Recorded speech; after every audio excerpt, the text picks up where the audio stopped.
Economic survey generally is released in the 2-volume format. Volume 1ல என்ன பண்ணுவாங்க அப்படின்னு பார்த்தீங்கன்னா எக்கனாமியில் இருக்கிற முக்கியமான ப்ராப்ளம்ஸை வந்து ஐடென்டிஃபை பண்ணுவாங்க. அந்த ப்ராப்ளம்ஸை வந்து எப்படி ரிஃபார்ம் பண்ணலாம் அப்படிங்கிற சஜஷன்ஸும் வே ஃபார்வர்டும் கொடுப்பாங்க. ஸோ இது வந்து ஒரு ரிசர்ச் பேப்பர் ஃபார்மேட்டில் ஒரு 10 சாப்டர் கொண்டு இருக்கும். இந்த வால்யூம் 2 அப்படிங்கிறது தான் வந்து conventional economic survey. Macro economic வேரியபிள்ஸான national income, GDP, inflation, monetary policy, fiscal policy இதெல்லாம் எப்படி லாஸ்ட் 10 இயர்ஸில் பெர்ஃபார்ம் பண்ணுச்சு அப்படிங்கிற ஒரு சர்வே பண்ணி போடுறது தான் செகண்ட் வால்யூம். பட் லாஸ்ட் 2 இயர்ஸாக பார்த்தீங்கன்னா இந்த சர்வே பார்ட்டு தான் வந்து ரிலீஸ் பண்ணிட்டு இருக்காங்க. ஆனால் இந்த ரிஃபார்ம்ஸ் பார்ட் ரிலீஸ் பண்றதே இல்லை, வெறும் ஒரு வால்யூமா தான் ரிலீஸ் ஆயிட்டு இருந்தது. ஸோ 2 வருஷம் கழிச்சு கவர்மெண்ட் திரும்ப வந்து இந்த இயர் பார்த்தீங்கன்னா அந்த ஏர்லியரா இருக்கிற அந்த ரிஃபார்ம்ஸ் பார்ட்டை ரிலீஸ் பண்ணியிருக்காங்க. பட் அது எக்கனாமிக் சர்வே கூட ரிலீஸ் பண்ணாம டிசம்பர் மந்த் வந்து தனியா ஒரு டாக்குமெண்டா ரிலீஸ் பண்ணியிருக்காங்க. அந்த டாக்குமெண்ட்டுக்கு நேம் வந்து reexamining the narratives a collection of essays அப்படிங்கிற பேர்ல எக்கனாமியில் இருக்கிற 5 ப்ராப்ளம் எடுத்துக்கிட்டு அந்த 5 ப்ராப்ளம்க்கு ஒரு டீடைல்டு அனாலிசிஸ் வந்து கொடுத்துருக்காங்க. ஸோ இந்த 5 சாப்டர்ஸ் என்னென்ன அப்படின்னு பார்த்தீங்கன்னா, chapter 1 tax about the problems in the sovereign credit rating agencies. Chapter 2 talks about the inequality existing in India. Chapter 3 is about the evolving export baskets of India. Chapter 4 வந்து ஃபியூச்சருக்கு தேவைப்படுற இந்த climate finance, அதாவது இந்த global warming கட்டுப்படுத்துறதுக்கான climate ஃபினான்ஸை எப்படி கொண்டு வரலாம் அப்படிங்கிறதுக்கு இருக்கு. And chapter 5 talks about the outcomes of the G20 summit which held in India. இந்த 5 சாப்டர்ஸையும் நான் வந்து 4 ஹவர்ஸில் டிஸ்கஸ் பண்ணியிருக்கேன். அந்த வீடியோவை 2 பார்ட்டாக வந்து ரிலீஸ் பண்ண போகிறாங்க. ஸோ 2 பார்ட்டையும் பாருங்கள். ரீஎக்ஸாமினிங் தி நரேட்டிவ்ஸ் அப்படிங்கிற இந்த டைட்டிலில் வந்து they have released it. A collection of essays. So இது என்ன இருக்குன்னா, we are having this Indian economic service. நம்ம இந்தியன் எக்கனாமிக் சர்வீஸ் அப்படிங்கிற ஒரு சர்வீஸ் இருக்கு. Where all the economist they write and they work in the various economic spots of the government. Ministry of finance, ministry of commerce, ministry of trade, இந்த மாதிரி ஏகப்பட்ட finance related டிபார்ட்மெண்ட்ஸ்லாம் economic service officers work பண்ணுவாங்க. அதே மாதிரி finance minister, chief economic advisor இவங்க எல்லாம் வருவாங்க. ஸோ அவங்களாம் வந்து அந்த டீம் தான் வந்து என்ன பண்ணுறாங்க, they are doing the research. So அவங்க தான் ரிசர்ச் பண்ணி இந்த மாதிரியான அனாலிசிஸ்லாம் கொடுப்பாங்க in the head under the leadership of chief economic advisor. So economics படிக்கிறவங்களுக்கு அது ஒரு very good service. Yes, okay, உட்காருங்க, சொல்றேன். சீஃப் எக்கனாமிக் அட்வைசர் அப்படிங்கிறவர் வந்து மினிஸ்ட்ரி ஆஃப் ஃபினான்ஸ் கீழ இருக்கிற ஒரு officer. He is a secretary level officer. He is a government staff and he is working for Ministry of Finance. He is a secretary level officer. அவ்வளவுதான். அவர் வந்து ministry of ஃபினான்ஸ்க்கு தான் adviser. Economic advisory council to prime minister அப்படிங்கிறது prime minister அவரோட டிஸ்கிரிஷன்ல உருவாக்கின ஒரு informal council. So அதில் தான் சஞ்சீவ் சன்யால், விவேக் தேப்ராய்லாம் இருக்காங்க. ஸோ அது வந்து they are not government staff. They are just contracted people who are working for working as an advisor. இப்போ நம்ம சீஃப் மினிஸ்டர் பண்ணியிருக்காருல economic advisory council, which is having Raghuram Rajan, Anantha Subramaniam, அப்புறமா வந்து எஸ்டர் தஃப்லோ இருக்காங்க, ஜீன் ட்ரீஸ் இருக்காரு. ஸோ அந்த மாதிரி எப்படி சீஃப் மினிஸ்டர் ஒரு எக்கனாமிக் அட்வைசரி கவுன்சில் வச்சிருக்காரோ அதே மாதிரி பிரைம் மினிஸ்டர் வச்சிருக்காரு. ஸோ அது டோட்டலாக வேற. நடுவில் ஒரு வருஷம் என்ன ஆச்சு, இதுக்கு முன்னாடி இந்த எக்கனாமிக் அட்வைசர் கிருஷ்ணமூர்த்தி வந்து ஒரு பதவி காலம் முடிஞ்சிடுச்சு. அடுத்த எக்கனாமிக் அட்வைசர் அனந்த நாகேஸ்வரன் வந்து டிசம்பர் தான் அப்பாயிண்ட் பண்ணாங்க. ஸோ அந்த டைம்குள்ள அவரால் எக்கனாமிக் சர்வே ரெடி பண்ண முடியல அப்படிங்கிறதுனால தான் சஞ்சீவ் சன்யால் எக்கனாமிக் அட்வைசரி கவுன்சிலில் இருக்கிற அவர் வந்து ஒரு வருஷத்தோட எக்கனாமிக் சர்வே பண்ணியிருப்பார். அதாவது 2021-22 economic survey was written by Sanjeev Sanyal and is team under prime minister's office. So அந்த ஒரு வருஷம் மட்டும்தான் அது நடந்துச்சு. மிச்சம் எல்லா வருஷமும் வந்து சீஃப் எக்கனாமிக் அட்வைசர் தான் பண்ணுவார். So we'll start this topic called re-examining the narratives. Narrative-na என்ன அப்படின்னா, ஒரு செட் ஆஃப் டேட்டா வச்சுக்கிட்டு நம்ம ஒரு ஒப்பீனியன் சொல்றோம்ல, அதுதான் நரேட்டிவ். நம்ம சொல்ற ஒரு ஒப்பீனியன், அந்த ஒப்பீனியனை எப்படி வந்து நரேட் பண்றோம் அப்படிங்கிறத நரேட்டிவ். ஸோ நிறைய நரேட்டிவ்ஸ் வந்து ஆல்ரெடி இருக்கிற நரேட்டிவ்ஸ் வந்து ஃப்ளாடா இருக்கு. ஸோ அந்த நரேட்டிவ்ஸ்ல என்னென்ன ஃப்ளா இருக்கு, அந்த நரேட்டிவ்ஸ் எப்படி மாற்றி அமைக்கணும் அப்படிங்கிறது தான் இந்த புக்கோட கம்பைலேஷனோட டோட்டல் அப்ஜெக்டிவ். ஸோ இதில் மொத்தம் வந்து 5 சாப்டர் வந்து பிளான் பண்ணியிருக்காங்க. ஸோ அந்த 5 சாப்டர்ல 4 சாப்டர் வந்து இந்த மாதிரி ஒரு நரேட்டிவ் செட்டிங்காக இருக்கும். நரேட்டிவ்ஸ் வந்து மாற்றி அமைக்கிற மாதிரியான 4 சாப்டர்ஸும். Final chapter was about G20 outcomes of the G20 summit. I think so அந்த G20 சமிட் மட்டும் தான் டைம் எடுக்கும்னு நினைக்கிறேன். மிச்சது எல்லாமே ஷார்ட்டாக தான் இருக்கும்னு நினைக்கிறேன். த சேம் திங், அதே இன்ஸ்ட்ரக்ஷன்ஸ் தான். Already we discussed the same instructions. So இதோட கண்டென்ட் என்ன அப்படின்னா, we are having 5 chapters. So this volume is consists of 5 chapters. First chapter is about understanding the sovereign's willingness to pay back. So understanding the sovereign's willingness to pay back is a review of credit rating methodologies. Credit rating agencies of India இருக்காங்கல்ல, அவங்களுடைய ஃபங்க்ஷனிங்கை வந்து review பண்றாங்க இந்த சாப்டர்ல. So அதுதான் வந்து credit rating agencies வந்து இந்தியாவுக்கு கிரெடிட் ரேட்டிங் கொடுக்குறப்போ அவங்க யூஸ் பண்ற மெத்தடாலஜி எல்லாம் ஃப்ளாடா இருக்கு, அது கரெக்ட் பண்ணணும் அப்படின்னு they have given the first analysis. Second is about the perspective on inequality debate in India. So inequality அப்படிங்கிற இந்த டாபிக் இருக்கு. இந்தியாவில் we are also seeing rich is becoming richer, poor becoming poorer, and there is a widening of inequality அப்படின்னு பார்க்குறோம்ல. அந்த இன்இக்வாலிட்டியை எப்படி நம்ம address பண்றது? What is the problem இந்த அண்டர்ஸ்டாண்ட்? நம்ம இன்இக்வாலிட்டி எப்படி பார்க்குறோம் அப்படிங்கிற வியூவில் பற்றின ஒரு டிபேட் வந்து பேசுகிறாரு இதில். மூணாவதுல வந்து riding new wave of change வந்து இந்தியாஸ் இவால்விங் எக்ஸ்போர்ட் பேஸ்கெட். இந்தியாவோட எக்ஸ்போர்ட் வந்து பார்த்தீங்கன்னா last year one of the largest எக்ஸ்போர்ட்டாக இருந்துச்சுல. ஸோ அந்த லார்ஜஸ்ட் எக்ஸ்போர்ட்டாக இருக்கிறதுக்கு ஒன் ஆஃப் தி ரீசன்ஸ் என்ன அப்படின்னா, there is a structural change in the India's export basket. நம்ம எக்ஸ்போர்ட் பண்ற கூட்ஸோட டைப்பே வந்து மாறி இருக்கு. we are exporting more complicated futuristic goods அப்படிங்கிற மாதிரி ஒரு சேஞ்ச் இன் ஸ்ட்ரக்சர் ஆயிருக்கு அப்படிங்கிறது தேர்ட் சாப்டர்.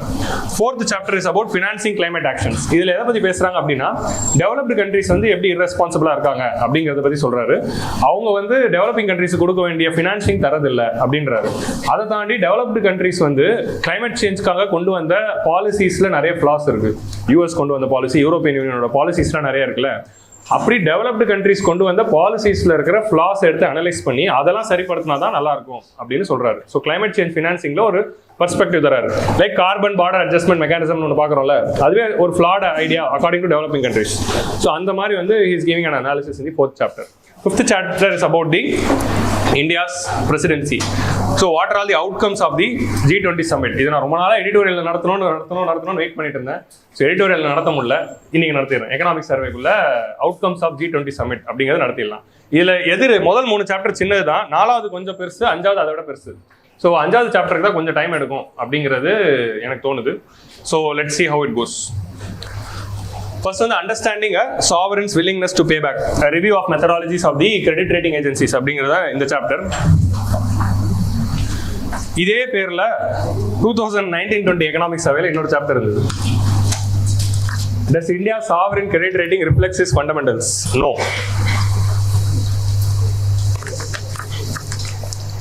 ஆக்சுவலி இப்போ பார்த்தா 5 சாப்டர், அதில் முதல் 3 சாப்டர் வந்து பல எக்கனாமிக் சர்வேல சொல்லப்பட்ட ஒரு டாபிக் எடுத்துக்கிட்டு அதை வைடன் பண்ணியிருக்காங்க.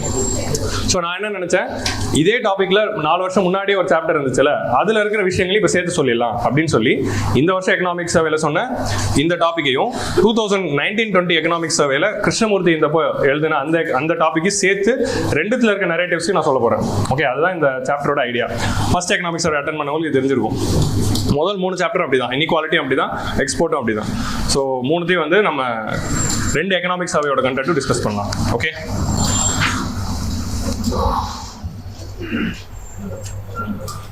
where the mind is without fear and the head is held high into the heaven of freedom, my father let my country awake. Essay ரைட்டிங்ல ஒரு டாபிக் கொடுத்தாலே 190 பேர் எழுதுற கோட் இதுதான். சரியா? யார் எஸ்ஏ எடுத்து பார்த்தாலும் இதுதான் இருக்கு, டாப்பர்ஸ் எஸ்ஏல. ஸோ இது அப்படியே எல்லாரும் எழுதி வைக்கிறாங்க. But it's very good quote. Actually last 2 years முன்னாடி வரைக்கும் அந்த எக்கனாமிக் சர்வேலாம் எல்லா சாப்டருக்கும் ஒரு கோட்டு கொடுப்பாங்க. அந்த கோட்டே வந்து நமக்கு எஸ்ஏ ப்ரிப்பரேஷன் மாதிரி இருக்கும். ஸோ அதுதான் 2019ல வந்த எக்கனாமிக் சர்வே. ஸோ அதில் என்ன சொல்ல வராங்க? So what is now let's go to the topic. What is credit rating agency? Credit rating agencies are those agencies which give some rating to the country with respect to their credit worthiness.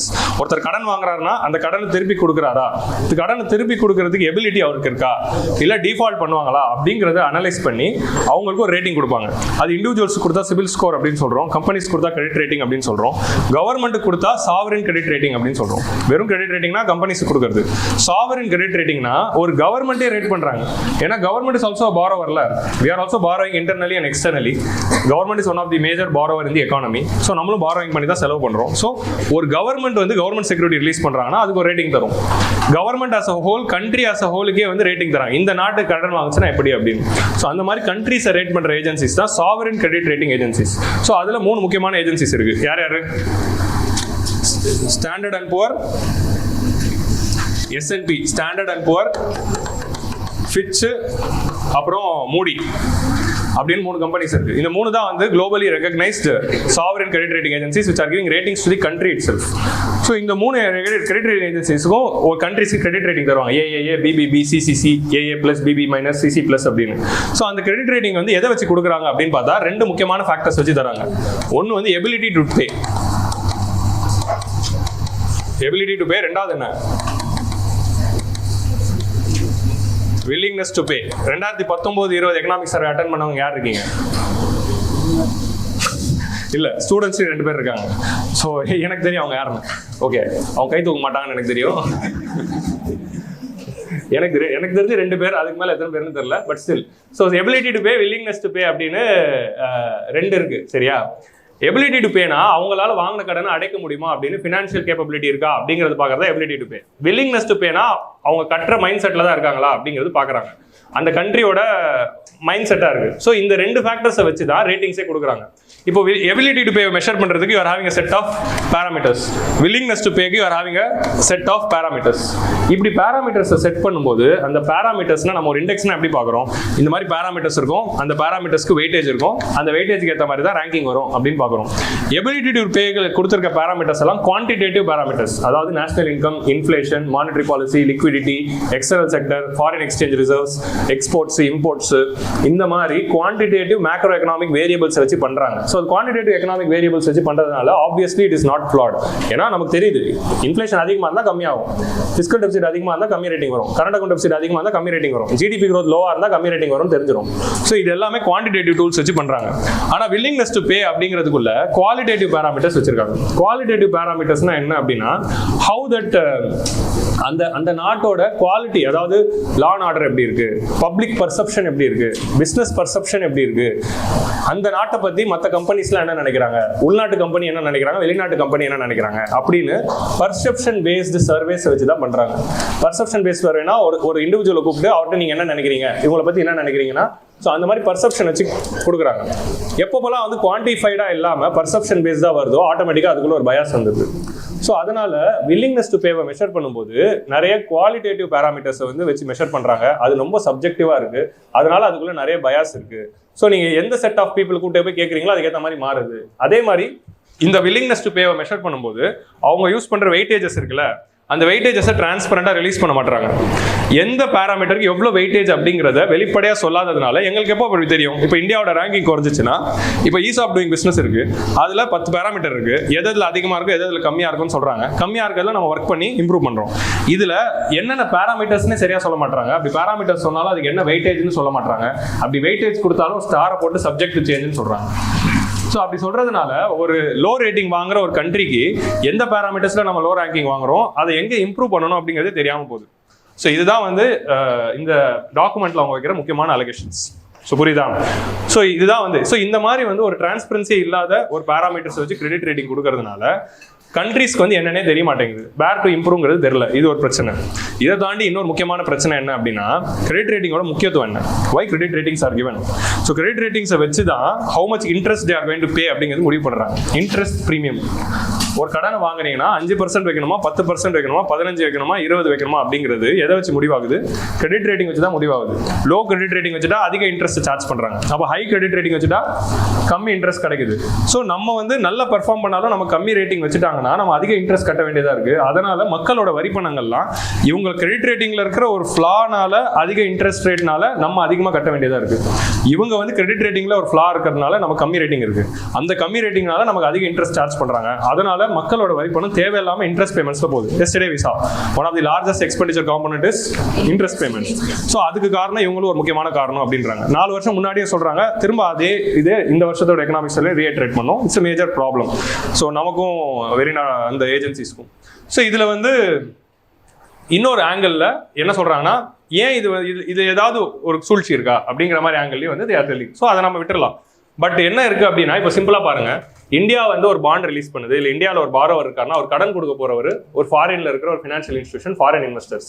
So அந்த இன்வெஸ்டர்ஸ்க்கு வந்து இந்தியாவுக்கு இப்போ கடன் தராங்க, interest income அதிகமாக இருக்கணும்ல. இந்தியாவுக்கு வந்து எபிலிட்டி டு பேவும் நல்லா இருக்கு, வில்லிங்னஸ் டு பேவும் நல்லா இருக்கு. ஸோ டிஃபால்ட்டே பண்ண போறது இல்லை. ஒரு ஃபாரின் லோனை வாங்கி நம்ம டிஃபால்ட் பண்ணக்கூடிய ஒரு நிலைமையிலே நம்ம எக்கானமி இல்லை. ஸோ அந்த மாதிரி ஒரு ஸ்ட்ராங் எக்கானமி இருக்கும். ஸோ அப்போ இந்தியாவுக்கு பாண்டு விற்றா கண்டிப்பாக பேமெண்ட் வரும். இந்தியாவுக்கு ரேட்டிங் லோவாக இருந்துச்சுன்னா அதிக இன்ட்ரெஸ்ட் வரும். ஸோ இந்த மாதிரி வெஸ்டர்ட் இன்ட்ரெஸ்ட்னால தான் நீங்கள் எங்களுக்கு கம்மி இன்ட்ரெஸ்ட் ரேட்டிங் வைக்கிறீங்களா அப்படிங்கிற ஒரு கேள்வியும் எழுப்பப்படுகிறது. அப்படின்னு ஸோ நடந்தது என்ன, நீயா நானால அந்த மாதிரி வந்து இந்த சாப்டர்ல சொல்றாங்க. அதே மாதிரி இதுதான் வந்து இந்த வருஷம் எக்கனாமிக் சர்வேயோட அனாலிசிஸ். 4 வருஷம் முன்னாடி வந்த எக்கனாமிக் சர்வேல என்ன பண்ணியிருப்பாங்கன்னா, இது does India sovereign credit rating reflect its fundamentals. So credit ரேட்டிங்னு ஒன்று நமக்கு தராங்கல்ல, அது நம்ம இந்தியாவோட பர்ஃபார்மன்ஸ் மேட்ச் ஆகுதுன்னா மேட்சே ஆகலை. It is not at all matching the fundamentals அப்படின்னு சொல்கிறாங்க. நம்மளோட டேட்டா எல்லாமே சூப்பராக இருக்குது, பட் இட்ஸ் நாட் மேட்சிங் அப்படிங்கிறத அனலைஸ் பண்ணியிருப்பாங்க. அதான் வந்து 19 எக்கனாமிக் சர்வே 1920 எக்கனாமிக் சர்வேயோட அனாலிசிஸ். ஸோ ரெண்டு இதுவுமே வந்து நம்ம எடுத்து பண்ண போகிறோம், அவ்வளோதான். இதான் இந்த சாப்டரோட க்ரக்ஸ். இப்போ நம்ம உள்ளுக்குள்ளே போகலாம். Sovereign credit rating is primarily given by the big three company, Fitch, Moody and Standard & Poor. PYQ ஞாபகம் வருதா?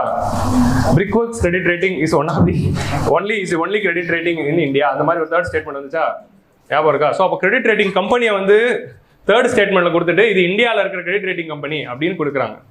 ஸோ இந்த மாதிரி கொஸ்டின் எப்படி ப்ரிப்பேர் பண்ணுறது? சரி, அது வந்து ஹைன்சைட்டில் பார்க்குறப்போ அந்த வருஷம் செபி வந்து பிரிக்வொர்க்ஸ் கிரெடிட் ரேட்டிங் ஏஜென்சி மேலே ஆக்ஷன் எடுத்திருக்காங்க. ஸோ அப்படின்னு விஷனில் அந்த சைடில் வந்துச்சு. ஸோ அது அப்படி வந்து அதனால அந்த பிரிக்வொர்க்ஸ் வந்து it is there in news அப்படிங்கிறது தெரிய வருது. ஸோ அப்போது செபியோ ஆர்பிஐயோ இப்போ எஸ் பேங்க் மேலே ஆக்ஷன் எடுக்கிறாங்க, இல்லை இந்த மாதிரி இண்டஸ்இண்ட் பேங்க் மேலே ஆக்ஷன் எடுக்கிறாங்க, இல்லை பிரிக்வொர்க்ஸ் மேலே ஆக்ஷன் எடுக்கிறாங்க அப்படின்னா அவங்கள வச்சு ஒரு ஸ்டேட்மெண்ட் வருது அப்படிங்கிறத நம்ம அண்டர்ஸ்டாண்ட் பண்ணிக்கணும். ஸோ அதை இப்போ ஞாபகம் வச்சுக்கணும். ஸோ அப்போ இந்த 3 கிரெடிட் ரேட்டிங் ஏஜென்சிஸும் இருக்குங்கிற நேம்ஸும் தெரிஞ்சுக்க வேண்டியது இருக்குது அப்படிங்கிறத I'm just telling. இது 3மே குளோபல் தான், 3மே வெஸ்டர்ன் கண்ட்ரீஸில், குளோபலில், யூஎஸ்லேயும் யூரோப்பியன் யூனியன்லேயும் இருக்கக்கூடிய companies. They are important country looking for the so credit ratings are primarily given by the 3 credit rating agencies, are important metric for a country which is looking to raise financial resources through domestic and international markets.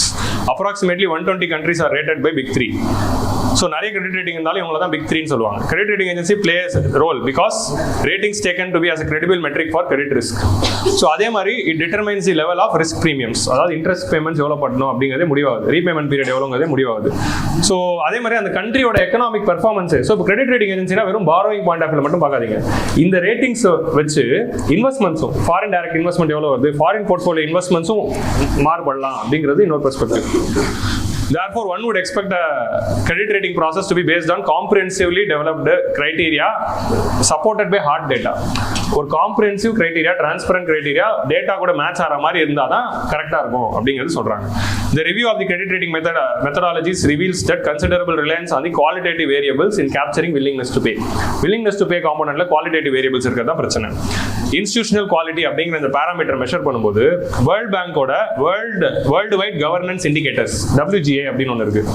World wide governance indicators WGA அப்படின்னு world bank ஒன்று release பண்றாங்க. அது என்னன்னா மோர் தென் 130 பேராமீட்டர்ஸை measure பண்ணி நிறைய report இருக்குல்ல, வேர்ல்டுல countries எல்லாம் ரேங்க் பண்ணி ரிலீஸ் ஆகிற நிறைய ரிப்போர்ட் என்ன வேணா இருக்கலாம். Competitiveness report, risk report, ease of doing business report, logistic performance report, maritime performance report, இந்த மாதிரி ஏகப்பட்ட ரிப்போர்ட் இருக்குல்ல, டெமோக்ரஸிக் பெர்ஃபார்மன்ஸ் ரிப்போர்ட், இந்த மாதிரி வேர்ல்டு வைட் இருக்கிற எல்லா ரிப்போர்ட்டையும் எடுத்து கம்பைல் பண்ணிடுறாங்க. அந்த கம்பைல் பண்ணும்போது எல்லாத்துலயும் இந்தியாவுக்கு ஒரு ரேங்கிங் இருக்கும்ல, அந்த ரேங்கிங்கோட ஒரு வெயிட்டட் ஆவரேஜ் எடுத்து ஓவராலா இந்த கண்ட்ரி எப்படி அப்படின்னு ஒரு ரேங்கிங் தராங்க. ஸோ எல்லா 130 ரிப்போர்ட்ஸோட வெயிட்டட் ஆவரேஜ் எடுத்து கம்பைல் பண்ணி வேர்ல்டு கவர்னன்ஸ் இண்டிகேட்டர் அப்படின்னு ஒன்று ரிலீஸ் பண்றாங்க. ஸோ அந்த ரிப்போர்ட்டை இருக்கிற டேட்டாவை நம்பி தான் இந்த 3 கிரெடிட் ரேட்டிங் ஏஜென்சிஸும் வில்லிங்னஸ் டு பேவை வந்து மெஷர் பண்றாங்க அப்படின்னு சொல்றாங்க. ஸோ இந்த world banks world governance indicators. But இது எல்லாமே எப்படி இருக்குன்னா நான் டிரான்ஸ்பரண்டா இருக்கு, பர்செப்ஷன் பேஸ்டா இருக்கு, derived from a group of small experts.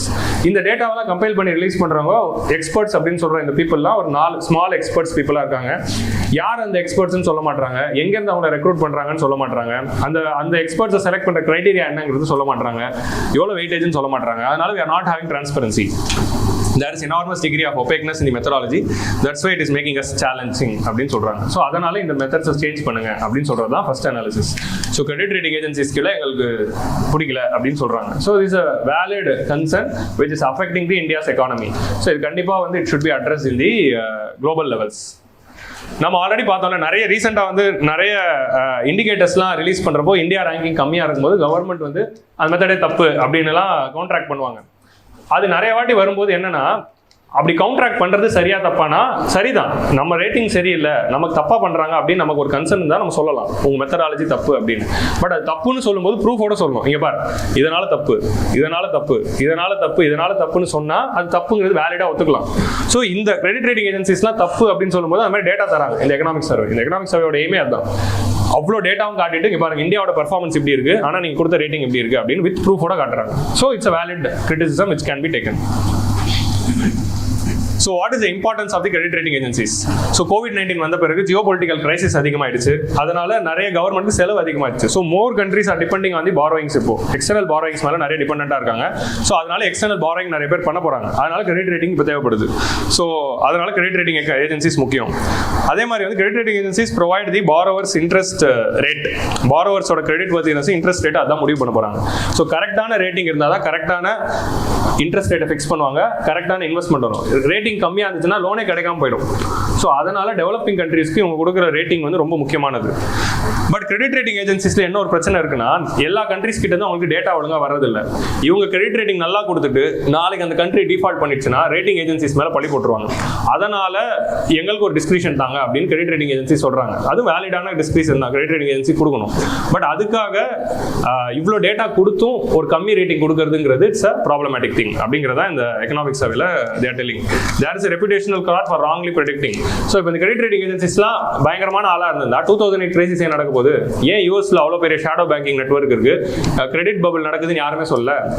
இந்த கிரெடிட் ரேட்டிங் ஏஜென்சிஸ்லாம் ஒழுங்கா ரேட் பண்ணியிருந்தா ஏன் 2008 கிரைசிஸ் நடந்திருக்கு போகுது? ஸோ அப்போ 2008 crisis is an example that this credit rating agencies couldn't predict the default which is going to happen. So Goldman Sachs அப்படிங்கிற ஒரு agency வந்து சொன்னாங்க.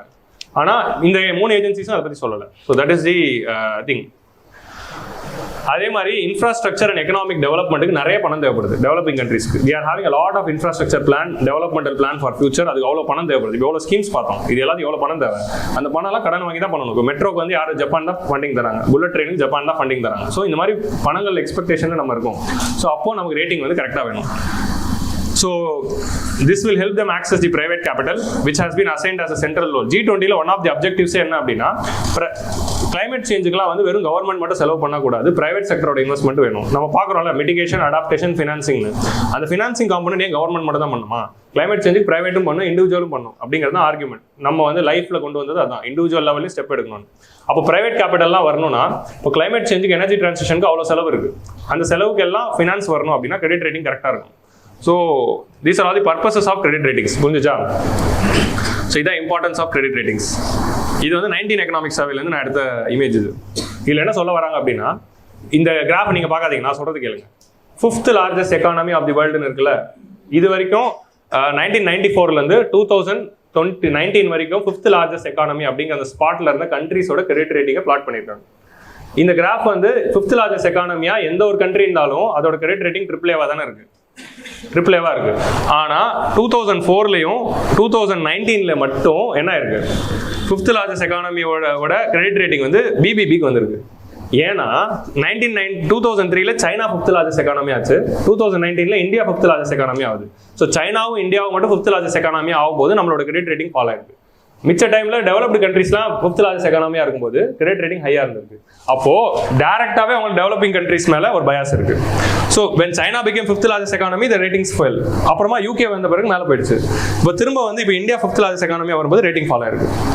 ஸோ இந்த வந்து ஆட்டோமேட்டிக்கலி டெவலப்பிங் கண்ட்ரீஸ் மேல இருக்க பயாஸ் அப்படின்னு காட்டுறதுக்கு தான் இந்த கிராஃப் வந்து 19 எக்கனாமிக் சர்வேல போட்டிருப்பாங்க. So அந்த கிராஃப் மட்டும் I've just taken.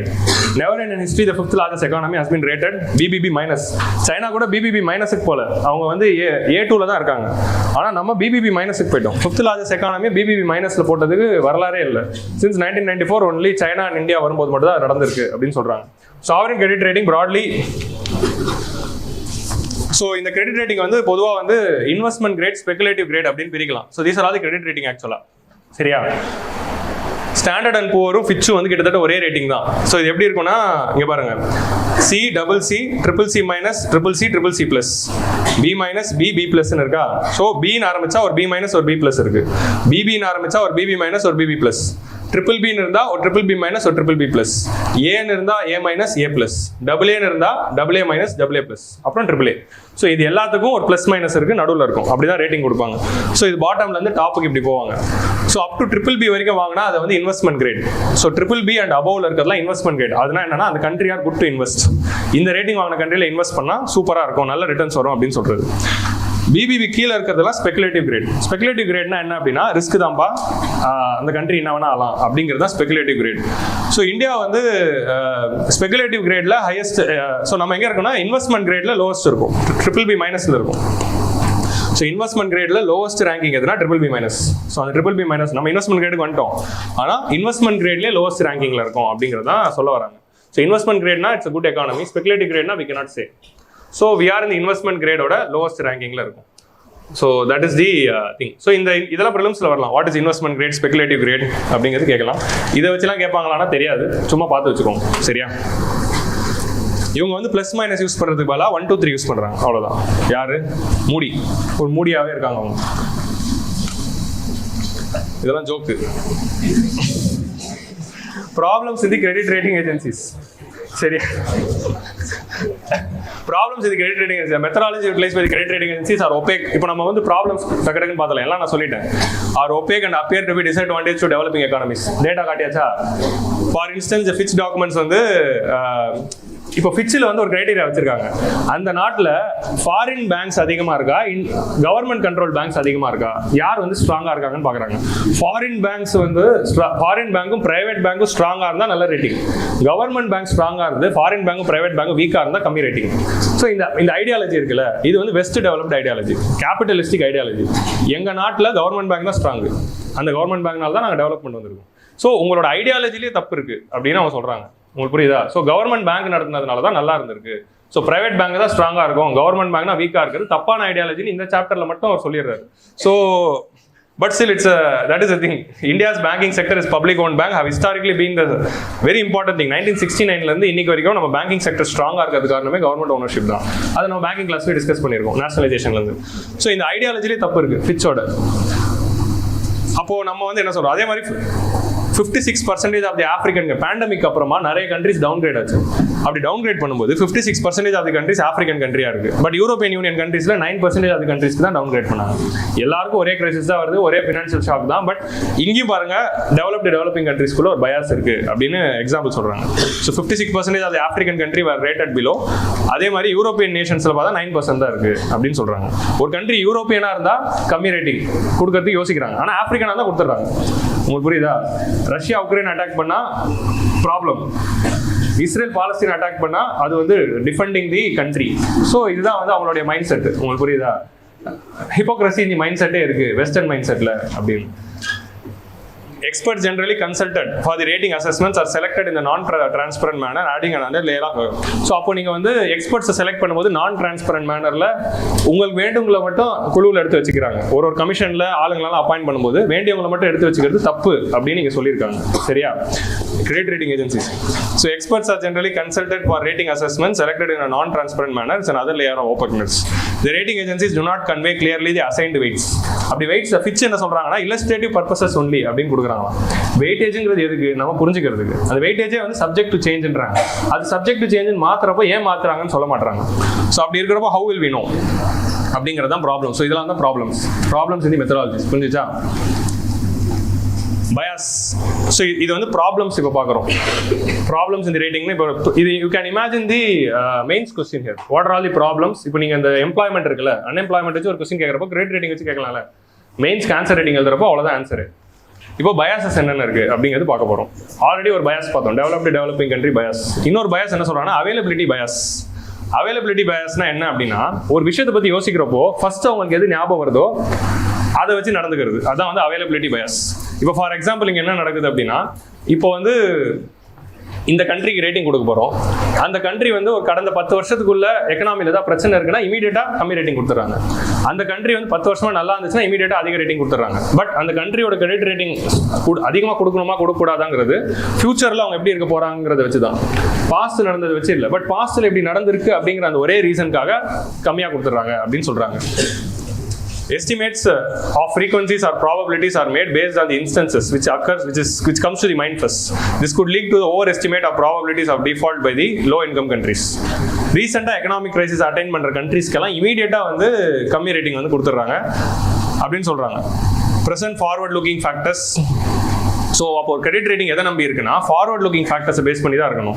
அவங்களோட எக்கனாமிக் கண்டிஷன்ஸ் எப்படி இருக்கு, பாலிசி சேஞ்சஸ் எப்படி இருக்கு, ஸ்ட்ரக்சரல் ரிஃபார்ம்ஸ் எப்படி இருக்கு, கவர்மெண்ட் எப்படி இருக்கு அப்படின்னு பார்க்காம கடந்த 10 வருஷத்துல ஏதாவது பிரச்சனை இருக்கா அப்படின்னு பார்த்துட்டு இமீடியட்டா அவங்க மைண்ட்ல ஆமாப்பா ப்ராப்ளம் அப்படின்னா கொடுத்துறது. அவங்க மைண்ட்ல இருக்கிற அந்த ப்ரிஜுடிஸ் வச்சு ரேட்டிங் கொடுக்குறாங்க அப்படின்னு சொல்றாங்க. அடுத்த பயாஸ் வந்து ரெப்ரசன்டேட்டிவ்னஸ் பயாஸ். ரெப்ரசன்டேட்டிவ்னஸ் பயாஸ் அப்படின்னா என்ன அப்படின்னா, it's another mental shortcut that utilizes the likelihood of a event. Because ஒரு கண்ட்ரி வந்து ஒரு பர்டிகுலர் குரூப் ஆஃப் கண்ட்ரியில் இருக்கிறதுனாலே அவங்க தப்பு பண்ணுவாங்க அப்படின்னு. அதான் ரெப்ரசன்டேட்டிவ்னஸ் பயாஸ். ஒருத்தர் ஒரு குரூப்ல இருக்கிறதுனால அந்த குரூப்னா அப்படிதான் அப்படின்னு சொல்றோம்ல, since is representative of that group அவர் அப்படிதான் பண்ணுவார் அப்படின்னு சொல்றது. அதான் வந்து ரெப்ரசன்டேட்டிவ்னஸ் பயாஸ். ஆப்பிரிக்கன் கண்ட்ரியா அவ்வளவுதான், இவன் டிஃபால்ட் பண்ணுவான். யூரோப்பியன் கண்ட்ரியா நோ நோ நோ, கிரீஸ் எல்லாம் வந்து சூப்பர் எக்கானமி, அவங்களாம் எதுவுமே பண்ண மாட்டாங்க. ஆப்பிரிக்கா உகாண்டாவா அவன் தப்பு பண்ணுவான். Greece economy is very fragile, PIGS economy அப்படின்னு சொல்லுவாங்க. போர்ச்சுகல், இட்டாலி, கிரீஸ், அப்புறம் ஸ்பெயின், இது நாலுமே வந்து பிக்ஸ் எக்கானமி அப்படின்னு சொல்லுவாங்க. பிக்ஸ்னா அது ஆக்ரோனிம். இது நாலுமே வந்து ரொம்ப ஃப்ரெஜைலா இருக்கிற யூரோப்பியன் கண்ட்ரிஸ். Economic bias. ஆனா இந்த 4 கண்ட்ரிக்கு ரேட்டிங்ஸ்ல குறைக்க மாட்டாங்க. ஆனா அதே ஒரு ஆப்பிரிக்கன் கண்ட்ரினா குறைச்சிருது.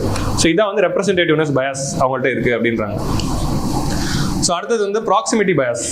ப்ராக்சிமிட்டி பயாஸ் இல்லைன்னா ஹோம் கண்ட்ரி பயாஸ் அப்படின்னா என்ன அப்படின்னா, இந்த கண்ட்ரிலாம் ஒரு நாடுல இருக்குல்ல, அந்த நாட்டில் இருக்கிற கல்ச்சர், அந்த நாட்டுக்கு ரிலேட்டடா இருக்க கண்ட்ரிக்குலாம் நல்ல ரேட்டிங் வருது. அந்த இப்போ வந்து அமெரிக்கால இருந்து தூரமா ஒரு கண்ட்ரி இருக்கு, இல்லை கல்ச்சுரலி தூரமா ஒரு கண்ட்ரி இருக்குன்னா அந்த கண்ட்ரி கம்மி ரேட்டிங் தராங்க. ஸோ கல்ச்சுரலி டிஃப்ரெண்ட் கண்ட்ரி, இந்த ரேட்டிங் ஏஜென்சி எந்த நாட்டில் இருக்கோ அந்த நாட்டோட கல்ச்சரை ஃபாலோ பண்ற கண்ட்ரிஸ்க்குலாம் நல்ல ரேட்டிங் இருக்கு. அந்த கல்ச்சருக்கு டோட்டலாக ஆப்போசிட் கல்ச்சர்ல இருக்கிற ஆப்பிரிக்காவோ, சைனாவோ, இந்தியாவோ, சவுத் ஈஸ்ட் ஏஷியாவோ இருந்துச்சுன்னா அவங்களுக்கு கம்மி ரேட்டிங் கொடுக்குறாங்க. ஸோ யூரோப்பியனோ வெஸ்டர்ன் கண்ட்ரிஸோ தான் நல்ல ரேட்டிங் தராங்க. லாட்டின் அமெரிக்கன் கண்ட்ரிஸ்னா கம்மி ரேட்டிங் கொடுக்குறாங்க. ஸோ இந்த மாதிரி வந்து proximity bias or home country bias இருக்கு. ஸோ அதனால வந்து இவங்களோட ரேட்டிங்னால நமக்கு வந்து ஒரு ப்ரீமியம் வருதுல்ல, அது வந்து ரிஸ்க் ப்ரீமியம் அப்படின்னு சொல்லுவாங்க. ரிஸ்க் ப்ரீமியம்னா இந்த கண்ட்ரி டிஃபால்ட் பண்ணா ரிஸ்க். ஸோ அது ரிஸ்க் ப்ரீமியம்னு சொல்ல தேவையில்ல, பர்செப்ஷன் ப்ரீமியம் தான் சொல்லணும். ஏன்னா இவங்க எடுக்கிற முடிவு எல்லாமே பர்செப்ஷனை பேஸ் பண்ணி தான் இருக்கு, எதுவுமே டேட்டா பேஸ் பண்ணி இல்லை. So it's a perception premium of the developed countries அப்படின்னு ஒரு அக்யூசேஷன் வைக்கிறாங்க. ஸோ இதான் வந்து bias. Availability bias, representativeness bias, proximity bias. So இந்த 3 பயாஸ் ஞாபகம் வச்சுக்கோங்க மெயின்ஸ் ஆன்சர் ரேட்டிங்ல சும்மா போட்டு எழுதுறதுக்கு. ஸோ ப்ராபபிலிட்டி ஆஃப் டிஃபால்ட் வந்து willingness to pay, ability of pay, அதை வச்சு தான் முடிவாகுது. நம்மளோட இந்தியாவோட எபிலிட்டி ஆஃப் பே மெஷர் பண்றதுக்கு இதுதான். இதெல்லாம் நீ பார்க்க தேவையில்ல, ஜஸ்ட் பாருங்க. ஃபிஸ்கல் காம்பனன்ட், ஃபிஸ்கல் டெபிசிட் எவ்வளோ, டெட் எவ்வளோ, டெட் டு ஜிடிபி ரேஷியோ எவ்வளோ. எக்ஸ்டர்னல் காம்பனன்ட்னா current account balance, external debt to GDP ratio, அதே மாதிரி external debt to foreign exchange ratio, current account deficit, அதெல்லாம் இருக்கு. மானிட்டரி காம்பனன்ட்ஸ்ல மணி சப்ளை, பிராட் மணி எவ்வளோ, M3 எவ்வளோன்னு பார்க்குறாங்க, growth ரேட் எவ்வளோன்னு பார்க்குறாங்க, இன்ஃப்ளேஷன் எவ்வளோன்னு பார்க்குறாங்க, கிரெடிட் எவ்வளோன்னு பார்க்குறாங்க, அமௌண்ட் ஆஃப் லோன்ஸ், நேஷனல் இன்கம்ல nominal GDP growth rate, real GDP per capita growth rate, real GDP growth rate அப்படினு GDP. So fiscal policy, external sector, monetary policy, national income, இத நாலு வச்சு தான பண்றாங்க. நாலுலயும் நம்ம நல்லா தான இருக்கோம். அப்புறம் BBB- அப்படினு சொல்றாங்க. So ability to pay ல clearly we are performing good. சரியா? ஆனா வில்லிங்னஸ் டு பேவை மெஷர் பண்றது எப்படி பண்றாங்கன்னா, இவங்க இந்த வேர்ல்ட் பேங்கோட கவர்னன்ஸ் இண்டிகேட்டர்ஸ் வச்சு பண்றாங்க. வில்லிங்னஸ் டு பே எதை வச்சு பண்ணணும்? இந்தியா அப்படிங்கிற கண்ட்ரி வந்து 1947ல இருந்து எதுவும் டிஃபால்ட் பண்ணது இல்லை. we haven't done even a sovereign credit default. இது வரைக்கும் டிஃபால்ட் பண்ணதே இல்லை. எக்கனாமி ஸ்ட்ராங்கா இருக்கு, இது வரைக்கும் டிஃபால்ட் பண்ண போறது இல்லைன்னா அவங்களுக்கே வில்லிங்னஸ் டு பேல கம்மி ரேங்கிங் கொடுக்கணும் அப்படிங்கிறது தான் இதுல இருக்க ஆர்குமெண்ட். இந்த வேர்ல்டு வைட் கவர்னன்ஸ் ஆஃப் இண்டிகேட்டர்ஸை நம்ப முடியல, ஏன்னா அதில் நிறைய குவாலிட்டேட்டிவ் பேராமீட்டர்ஸ் இருக்கு அப்படின்னு சொல்றாங்க. ஸோ இதெல்லாம் பார்க்க தேவையில்ல, ஜஸ்ட் சும்மா பாருங்க. So fiscal, external, GDP and monetary, அப்புறமா இந்த வில்லிங்னஸ் டு பே மெஷர் பண்றது கவர்னன்ஸ். ஸோ இந்த 4 ஃபேக்டர் இது வந்து என்ன பண்றாங்க, கோஎஃபிஷியன்ட். இந்த 4 ஃபேக்டரோட இம்பாக்ட் வந்து பாத்தீங்கன்னா கம்மியா இருக்கு, 1, 0, 2, 3ன்னு இருக்கு. ஆனா கவர்னன்ஸோட வெயிட்டேஜ் வந்து 15ல இருக்கு. ஸோ ஜிடிபியில் 1% சேஞ்ச் ஆச்சுன்னா 1.7 தான் இங்க வந்து மாறுது. மானிட்டரி பாலிசியில் இன்ஃப்ளேஷன் வந்து 1% அதிகமாச்சுன்னா இங்கே 1% தான் ரிஃப்ளெக்ஷன் வருது. எக்ஸ்டர்னல் செக்டரில் 1% சேஞ்ச் ஆச்சுன்னா இங்கே 2% தான் சேஞ்ச் ஆகுது. ஃபிஸ்கல் பாலிசியில் ஃபிஸ்கல் டெபிசிட்ல 1% சேஞ்ச் வந்துச்சுன்னா இங்கே 3% சேஞ்ச் ஆகுது. ஆனால் வேர்ல்ட் பேங்கோட அந்த WGA இண்டிகேட்டர்ஸில் 1% மாறுச்சுன்னா 15% மாறுது. ஸோ குவான்டிஃபைடு விஷயங்களுக்கு கம்மி வெயிட்டேஜும், அன்குவான்டிஃபைபிள் பெர்செப்ஷன் பேஸ்ட் விஷயங்களுக்கு அதிக வெயிட்டேஜும் கொடுக்குறாங்க அப்படிங்கிறது தான் அக்யூசிஷன். இதுக்கு நிறைய கிராஃப் அனாலிசிஸ்லாம் பண்ணியிருப்பாங்க, அதெல்லாம் தேவையில்லை நமக்கு, அதனால அதெல்லாம் விட்டேன். ஜஸ்ட் இந்த டேட்டா மட்டும் போடுறேன். ஸோ எல்லாத்துலேயும் வந்து அந்த கோஎஃபிஷியன்ட் வந்து கவர்னன்ஸ்க்கு மட்டும் ஹையாக இருக்கு. ஸோ அதான் வந்து we have to see. So good governance or economic development go together தான். ஸோ குட் கவர்னன்ஸை நீங்கள் மெஷர் பண்ணிட்டு, குட் கவர்னன்ஸ் நல்லா இருந்தால் நல்ல ரேட்டிங் கொடுக்கணும், கவர்னன்ஸ் சரியில்லை கம்மி ரேட்டிங் கொடுக்கணும். பட் அதுக்கே அவ்வளோ வெயிட்டேஜ் தரணும்? எக்கனாமிக் கிரெடிட் ரேட்டிங் மெஷர் பண்ணுறது எக்கனாமிக் பேராமீட்டர்ஸ் தானே பார்க்கணும். அதான் சொல்கிறாங்க. குட் கவர்னன்ஸ் இருந்தால் எக்கனாமிக் டெவலப்மெண்ட் வருங்கிறது தெரியும். பட் நீங்கள் டெவலப்டு கண்ட்ரீஸோட ஹிஸ்ட்ரியில் எடுத்து பார்த்தீங்கன்னா அவங்க நாட்டில் எக்கனாமிக் டெவலப்மெண்ட் வந்த பிறகு தான் குட் கவர்னன்ஸே வந்திருக்கு. குட் கவர்னன்ஸ் இருந்தால் தான் டெவலப்மெண்ட் வரும்னு சொல்லலாம். ஆனால் ஃபர்ஸ்ட் அந்த நாடு நல்லா வளர்ந்த பிறகு தான் குட் கவர்னன்ஸே கொடுக்க முடியுது. ஒரு கண்ட்ரி 1947ல் ஒரு தேர்ட் வேர்ல்டு கண்ட்ரி, புவர் கண்ட்ரியாக இருக்கிறப்போ நம்ம எப்படி குட் கவர்னன்ஸ் கொடுத்துருக்க முடியும்? பணமே இல்லை. ஸோ அப்போ economic development comes first, good governance comes next அப்படிங்கிற அந்த ஆர்குமெண்ட்ல இருக்கிறப்போ நீங்கள் குட் கவர்னன்ஸ் வச்சு ஏன் மெஷர் பண்ணுறீங்க அப்படின்னு ஒரு argument they are telling. So அதுதான் வந்து they would have discussed here.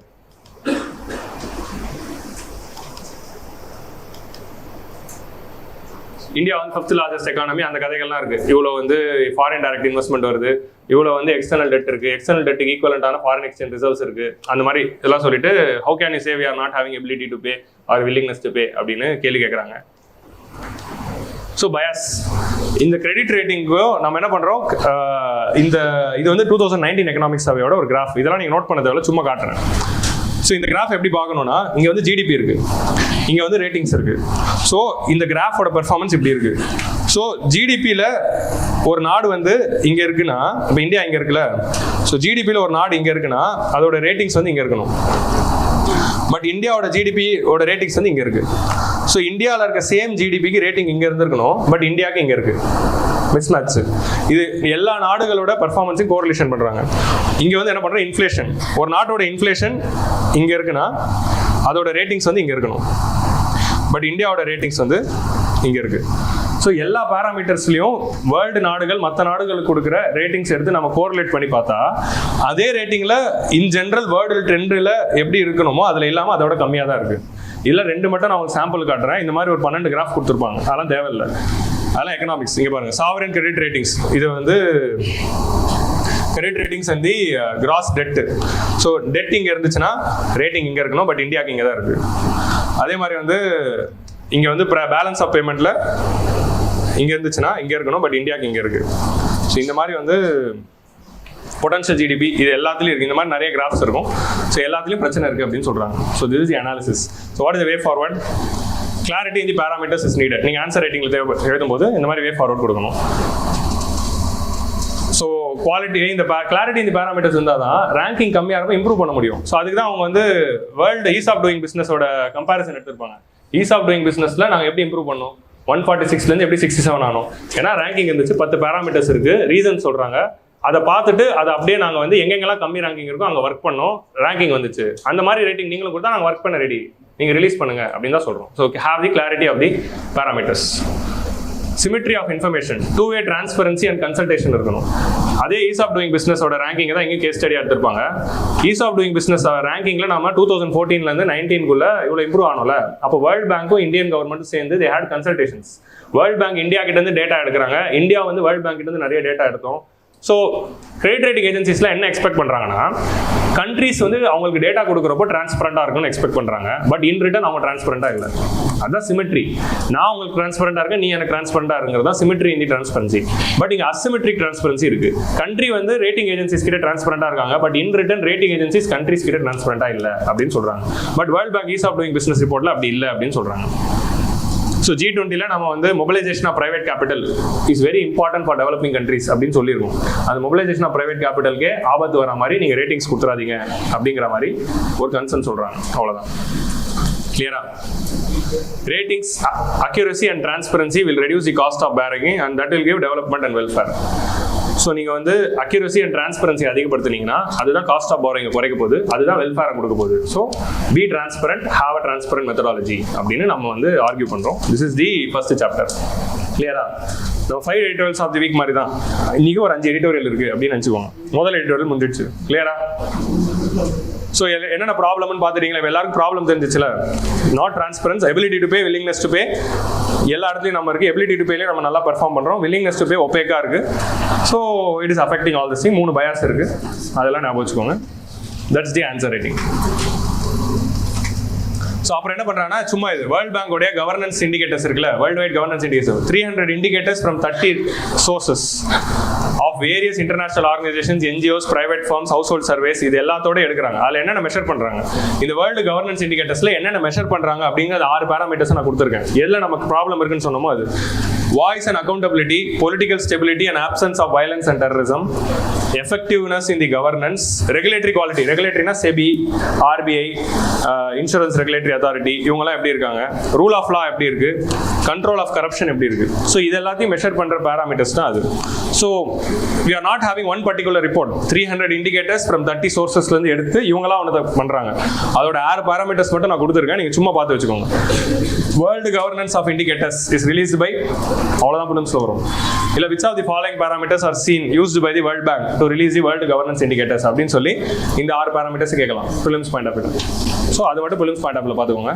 இல்லை வேற prelims point of view நீங்க என்ன பார்க்கணும்னா சும்மா Standard and Poor எந்த ஊர்ல இருக்கு, S&P எங்க இருக்கு, Finch என்ன இருக்குன்னு சும்மா விக்கிபீடியால ஒரு முதல் 2 paragraph சும்மா பார்த்து வச்சுக்கோங்க, அவ்வளோதான் ரேண்டமா. ஸோ அதை பார்த்து வச்சுட்டாலே முடிஞ்சிடும். ஸோ இதோட ஃபர்ஸ்ட் சாப்டர் முடிஞ்சிச்சு. ஸோ இது ஃபுல்லாக மெயின்ஸ் பாயிண்ட் ஆஃப் வியூ தான் இந்த முதல் 3 சாப்டர்ஸும்.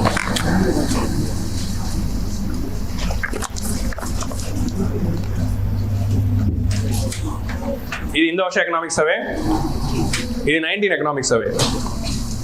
Poverty is the parent of revolution and crime அப்படின்னு அரிஸ்டாட்டில் சொல்றாரு. பாவர்ட்டி இருக்கிறதுனால தான் it's parent of revolution and crime. இது பழைய தாட், பட் ஸ்டில் இங்க என்ன சொல்றாங்க அப்படின்னா perspectives of inequality debate in India. inequality இருக்கு. என்ன inequality இருக்கு? ரிச் அண்ட் புவருக்கு நடுவில் இன்இக்வாலிட்டி இருக்கு. என்ன நடக்கிறாங்க? Rich are becoming richer, poor are becoming poorer. So இந்த டிஃபரன்ஸ் தான் வந்து இன்இக்வாலிட்டி காரணம். ரிச் பீப்புளுக்கும் புவர் பீப்புளுக்கும். நம்ம ஆக்ஸ்ஃபார்மோட ரிப்போர்ட் பார்ப்போம், கினி கோஎஃபிஷியன்ட் பார்ப்போம், இதெல்லாம் தானே மெஷர் பண்றோம். Top 10% are having the 50% of wealth, bottom 50% are having only the 8% of wealth அப்படின்லாம் பார்ப்போம்ல. இதெல்லாம் தான் இன்இக்வாலிட்டி. ஸோ இந்த இன்இக்வாலிட்டி எப்படி டேக்கிள் பண்றது அப்படின்னு பார்க்குறாங்க. ஸோ இதில் 2 விஷயங்கள் பார்க்குறாங்க. ஆடம் ஸ்மித் சொன்ன ஒரு கான்செப்டை தான் இவங்களும் எடுத்து சொல்லியிருக்காங்க.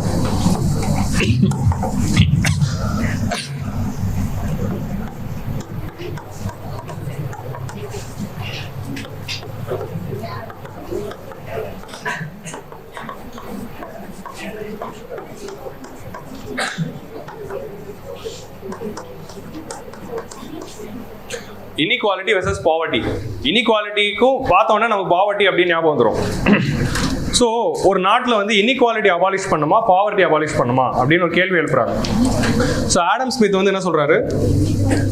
இன்இக்வாலிட்டி அபாலிஷ் பண்ண வேணாம், பாவர்ட்டி அபாலிஷ் பண்ணால் போதும் அப்படின்றாரு. இன்இக்வாலிட்டிங்கிறது கண்டிப்பாக இருக்கும், ஸோ அதனால் அதை அபாலிஷ் பண்ண வேணாம், பாவர்ட்டி மட்டும் எல்லாம் பார்த்துக்கலாம் அப்படிங்கிறது தான் ஆடம் ஸ்மித் சொல்றாரு. அதே ஆர்குமெண்ட் தான் கிருஷ்ணமூர்த்தியும் ஆனந்த நாகேஸ்வரரும் சொல்றாங்க.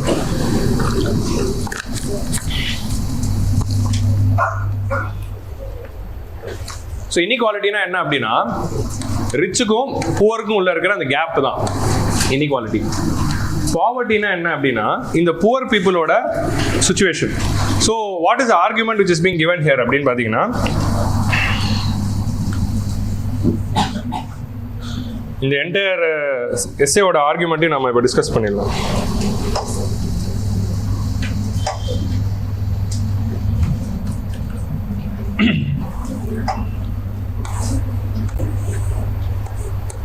ஸோ இது வந்து ரிச், இது வந்து புவர், கரெக்டா? So we are having rich people here, poor people here. So இதான் வந்து பாவர்ட்டி லைன், சரியா? ஸோ பாவர்ட்டி லைன் இது இருக்கு, பாவர்ட்டி லைன் கீழே புவர் இருக்காங்க, ரிச் இருக்காங்க, இங்கே இன்இக்வாலிட்டி இருக்கு, கரெக்டா? இந்த நாடு கொஞ்சம் டெவலப் ஆகுது, கொஞ்சம் டெவலப்மெண்ட்டை நோக்கி போகுது. புவர் கண்ட்ரியாக இருந்து கொஞ்சம், ஏன்னா புவர் கண்ட்ரிலையும் ரிச் பீப்புள் இருப்பாங்க. 1947 இந்தியாவில் பணக்காரங்க இருந்தாங்க. ஸோ 1947 இருக்க இந்தியாவுக்கு இப்போ இருக்க இந்தியாவுக்குள்ள வித்தியாசம் என்னன்னா பாவர்ட்டி 2 டைம்லேயும் இருக்கு.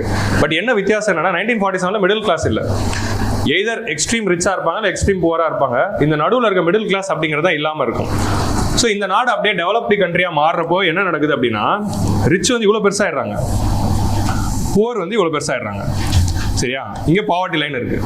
உங்க லாஜிக் புரியுதா? ஸ்டில் இன்இக்வாலிட்டி அது வைடன்ட் தான். இங்க இருக்க இன்இக்வாலிட்டியோட இங்க இன்இக்வாலிட்டி அதிகம். அப்போ இருந்த ரிச் இன்னும் பெருசாயிட்டாங்க, அப்போ இருந்த புவர் வளர்ந்துருக்காங்க. பட் ஸ்டில் என்ன இருக்குன்னா இன்இக்வாலிட்டி வைடன் ஆயிருக்கு. ஆனா இத்தனை பேர் பாவர்ட்டிலேருந்து வெளியே வந்திருக்காங்களே. ஸோ ஒரு கண்ட்ரி எக்கனாமிக் க்ரோத்தை நோக்கி போயிட்டு இருக்கிறப்போ இன்இக்வாலிட்டி வைடன் ஆகும். இதுதான் யாரும் சொல்லுவாங்க, குஸ்னட்ஸும் சொல்லுவார், கரெக்டா? குஸ்னட்ஸ் கவுல பார்ப்போம்ல, எக்கனாமிக் க்ரோத் ஆகுதுன்னா rich will become richer, poverty இருக்கும், இன்இக்வாலிட்டி அதிகமாகும். ஆனா புவர் பீப்புளில் இத்தனை பேர் வந்து பாவர்ட்டி லைனுக்கு வெளியே இருக்காங்க, பட் ஸ்டில் புவர் பீப்புள் இருக்காங்க. ஸோ அப்போ நம்ம இந்த கேப்பை, இந்த ரிச்சுக்கும் இந்த மிடில் கிளாஸ் பீப்புளுக்கும் உள்ள இருக்க இந்த கேப்பை ரிமூவ் பண்ண தேவையில்ல, கீழே இருக்கிற நிறைய பேரை மேலே கொண்டு வந்துட்டா போதும். ஸோ இந்த கண்ட்ரி வந்து இப்படி ரிச் இருக்கட்டும், இப்படி புவர் இருக்கட்டும், இங்கே பாவர்ட்டி லைன் இருக்கட்டும், இந்த கேப் அப்படிங்கிறது இருந்துட்டு தான் இருக்க போகுது. பட் கீழே இருந்து எத்தனை பேர் மேலே வந்தாங்க அப்படிங்கிறது தான் முக்கியம்.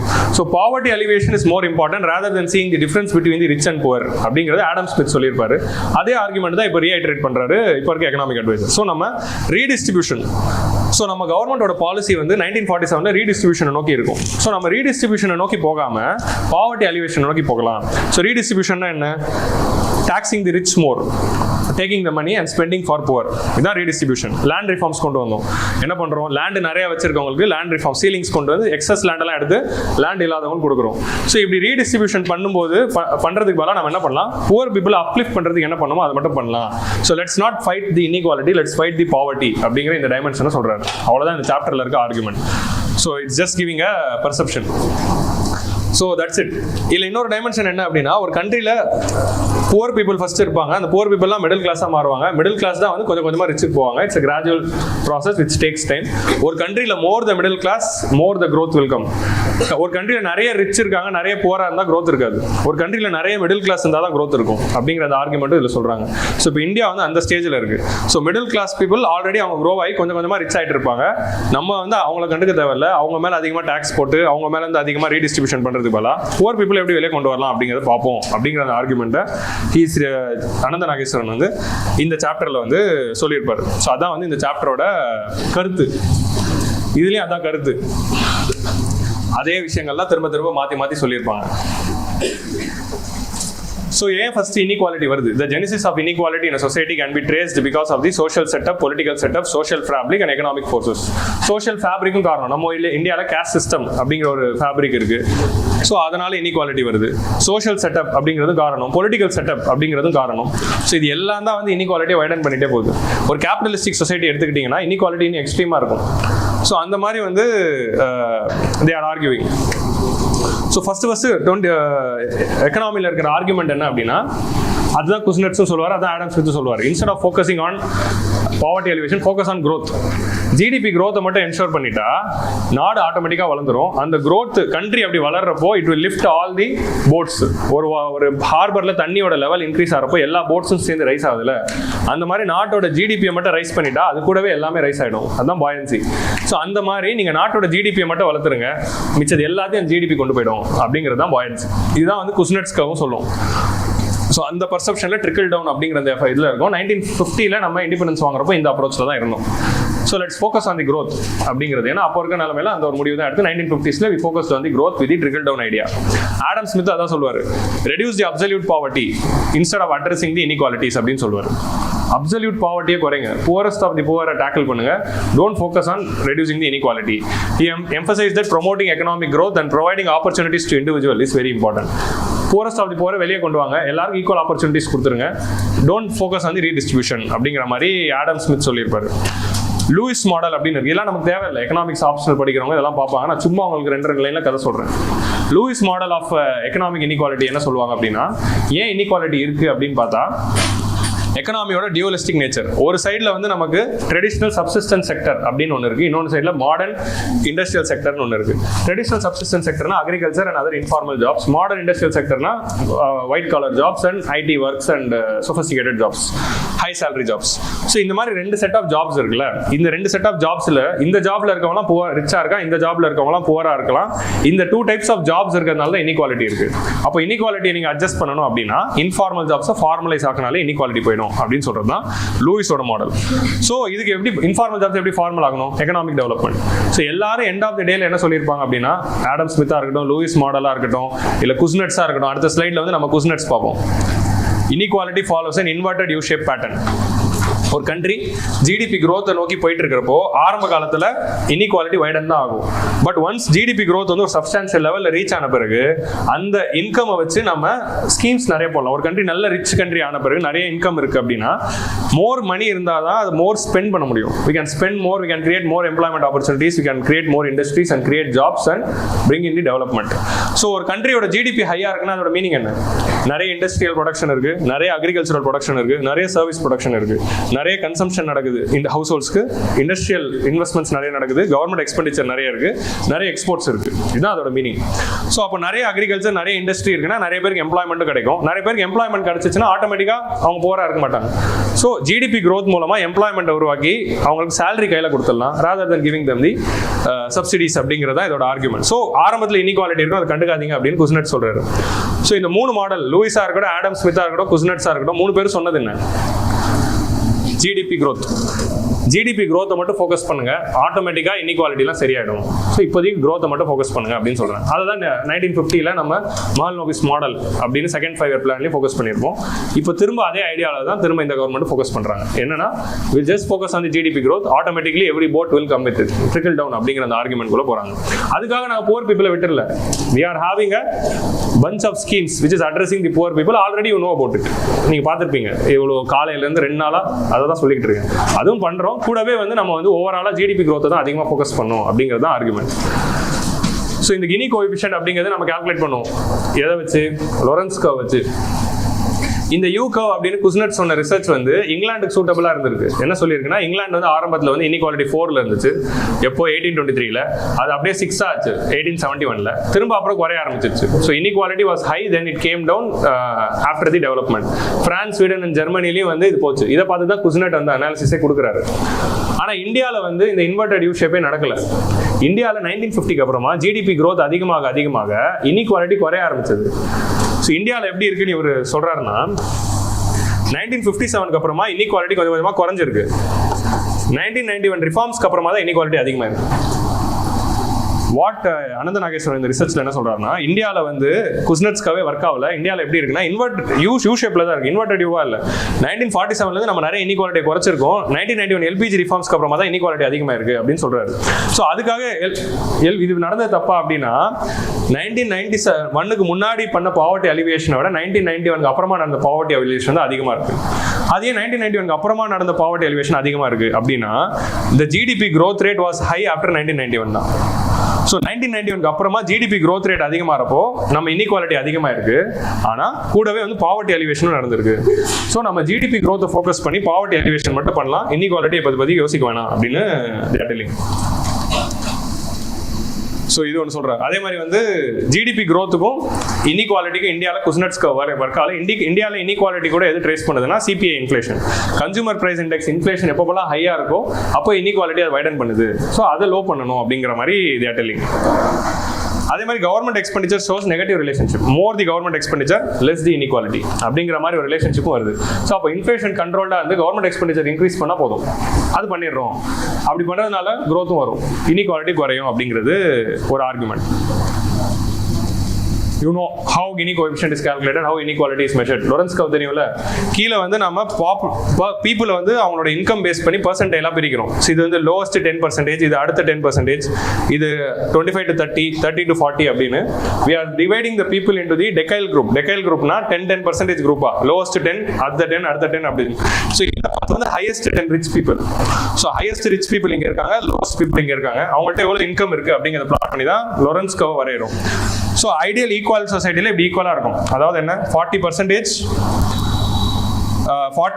பாட்டம் 40% பீப்புள் கிட்ட 40% ஆஃப் தி இன்கம் இருந்துச்சுன்னா அது ஈக்குவல் சொசைட்டி.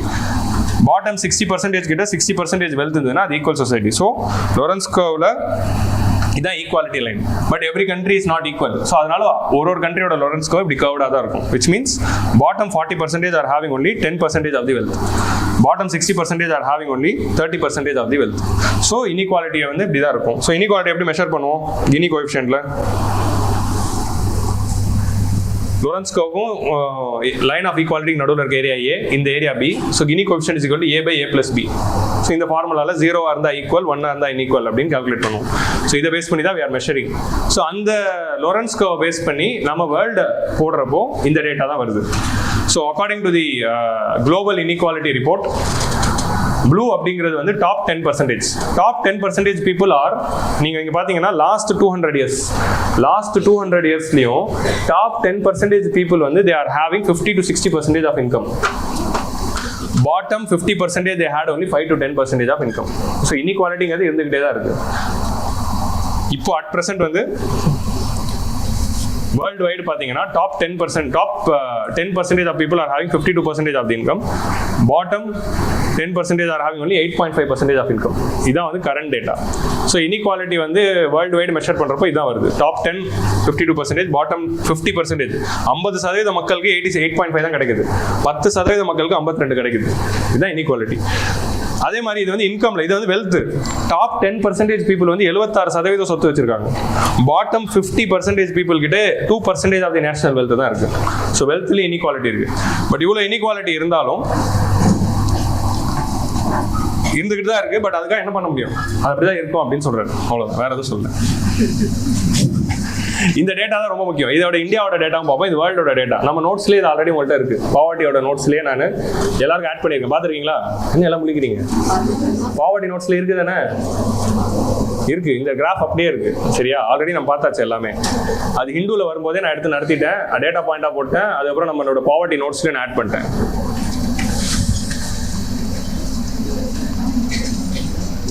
ஸோ இந்தியாவில் வந்து நம்ம என்ன பண்ணுறோம், நேஷனல் ஸ்டாட்டிஸ்டிக்கல் ஆர்கனைசேஷன் வந்து all India debt and investment survey அப்படின்னு ஒன்று பண்ணுறாங்க, ஏடிஸ் சர்வே அப்படின்னு ஒன்று பண்ணுறாங்க.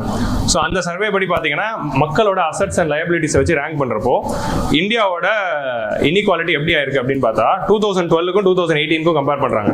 டாப் 10% அப்போ 62% ஆஃப் தி வெல்த் வச்சிருந்தாங்க, அது இப்போ குறைஞ்சி 54 ஆயிருக்கு. பாட்டம் 50% 3 இருந்தது, அது இம்ப்ரூவ் ஆகி 5 ஆயிருக்கு.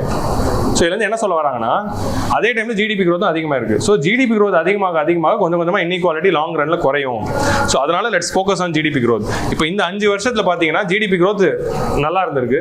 ஸோ அந்த ஜிடிபி க்ரோத் கவரலேஷனை பார்க்குறப்போ இன்இக்வாலிட்டி குறைஞ்சிருக்கு, டாப் பீப்புளோட வெல்த் குறைஞ்சிருக்கு, பாட்டம் பீப்புளோட இது அப்படின்னு சொல்கிறாங்க. ஸோ இந்த சர்வே பார்க்குறப்போ எக்கனாமிக் சர்வேல நான் சொல்லுவேன் என்னன்னா, நம்ம கிட்ட 2019 ஒரு கொஸ்டின் இருந்தது. According to the NSO's some dash survey, consider the following statement அப்படின்னு ஒரு கொஸ்டின் இருந்துச்சு. Number of assets held by the OBC people இவ்வளோ இருக்கு, number of assets held by the backward people இவ்வளோ இருக்கு, SC பீப்புள் இவ்வளோ இருக்கு அப்படின்னு asset holding capacity of the households வந்து வச்சு ஒரு 4 ஸ்டேட்மெண்ட் டைப் கொஸ்டின் வந்துச்சு. ஸோ ரேண்டமாக ஒரு 78th NSSO சர்வே எடுத்துக்கிட்டு அதுல இருந்து ஒரு கொஸ்டின் கேட்குறாங்க. அதனால நம்ம எல்லா சர்வேலாம் படிக்க முடியாது. இந்த மாதிரி கவர்மெண்ட் டாக்குமெண்ட்ல எதையாவது ஒரு சர்வே எக்ஸாம்பிளா போட்டு அதோட டேட்டா காட்டுறாங்கன்னா அது மட்டும் படிச்சுக்கிட்டா போதும். Prelims பாயிண்ட் ஆஃப் வியூல இது அப்படியே நீங்க ஸ்டேட்மெண்ட்டாக பார்க்கலாம். According to the NSO's all India debt and investment survey, consider the following statements. Top 10% are having 54% of the wealth, illa more than half of the wealth. Bottom 50% are having less than 10% of the wealth. அப்படின ஒரு statement இருந்தா correct தானே? So இந்த மாதிரி வந்து you can expect a statement. Okay, இந்த டேட்டாவை காட்டி சஞ்சீவ் சன்யால் கிட்ட ஒரு கேள்வி கேட்டோம். சரியா சார், இப்படி இன்இக்வாலிட்டி இருக்கு இந்தியாவில், என்ன ஆகுது அப்படின்னா இந்த டேட்டா இஸ் ராங் அப்படின்னு அவர் சொல்றாரு. சார் அவருக்கு தெரியாது அந்த டேட்டா எக்கனாமிக் சர்வேல இருக்குன்னு, பட் தெரியல, அவர் அப்படிதான் சொன்னாரு. அந்த டேட்டா வந்து ரிலையபிளா இல்லை அப்படின்றாரு. அப்போ ஏன் எக்கனாமிக் சர்வேல போட்டீங்க அப்படிங்கிற மாதிரி. சரி, okay, that's a different story. பேண்டமிக்ல வந்து நம்மளுடைய இன்இக்வாலிட்டி வைடன் ஆயிருக்கு, பாவர்ட்டி அதிகமானாலும் அது டிரான்சிஸ்டரியா தான் இருந்திருக்கு. இமீடியட்டா ஆஃப்டர் பேண்டமிக் வந்து அது குறைஞ்சிருக்கு. ஸோ அந்த மாதிரி தான் ஒரு growth trajectory நம்ம வச்சிருக்கோம் அப்படின்னு Indian கான்டெக்ட்ல we are telling. Redistribution versus rising the need of average income.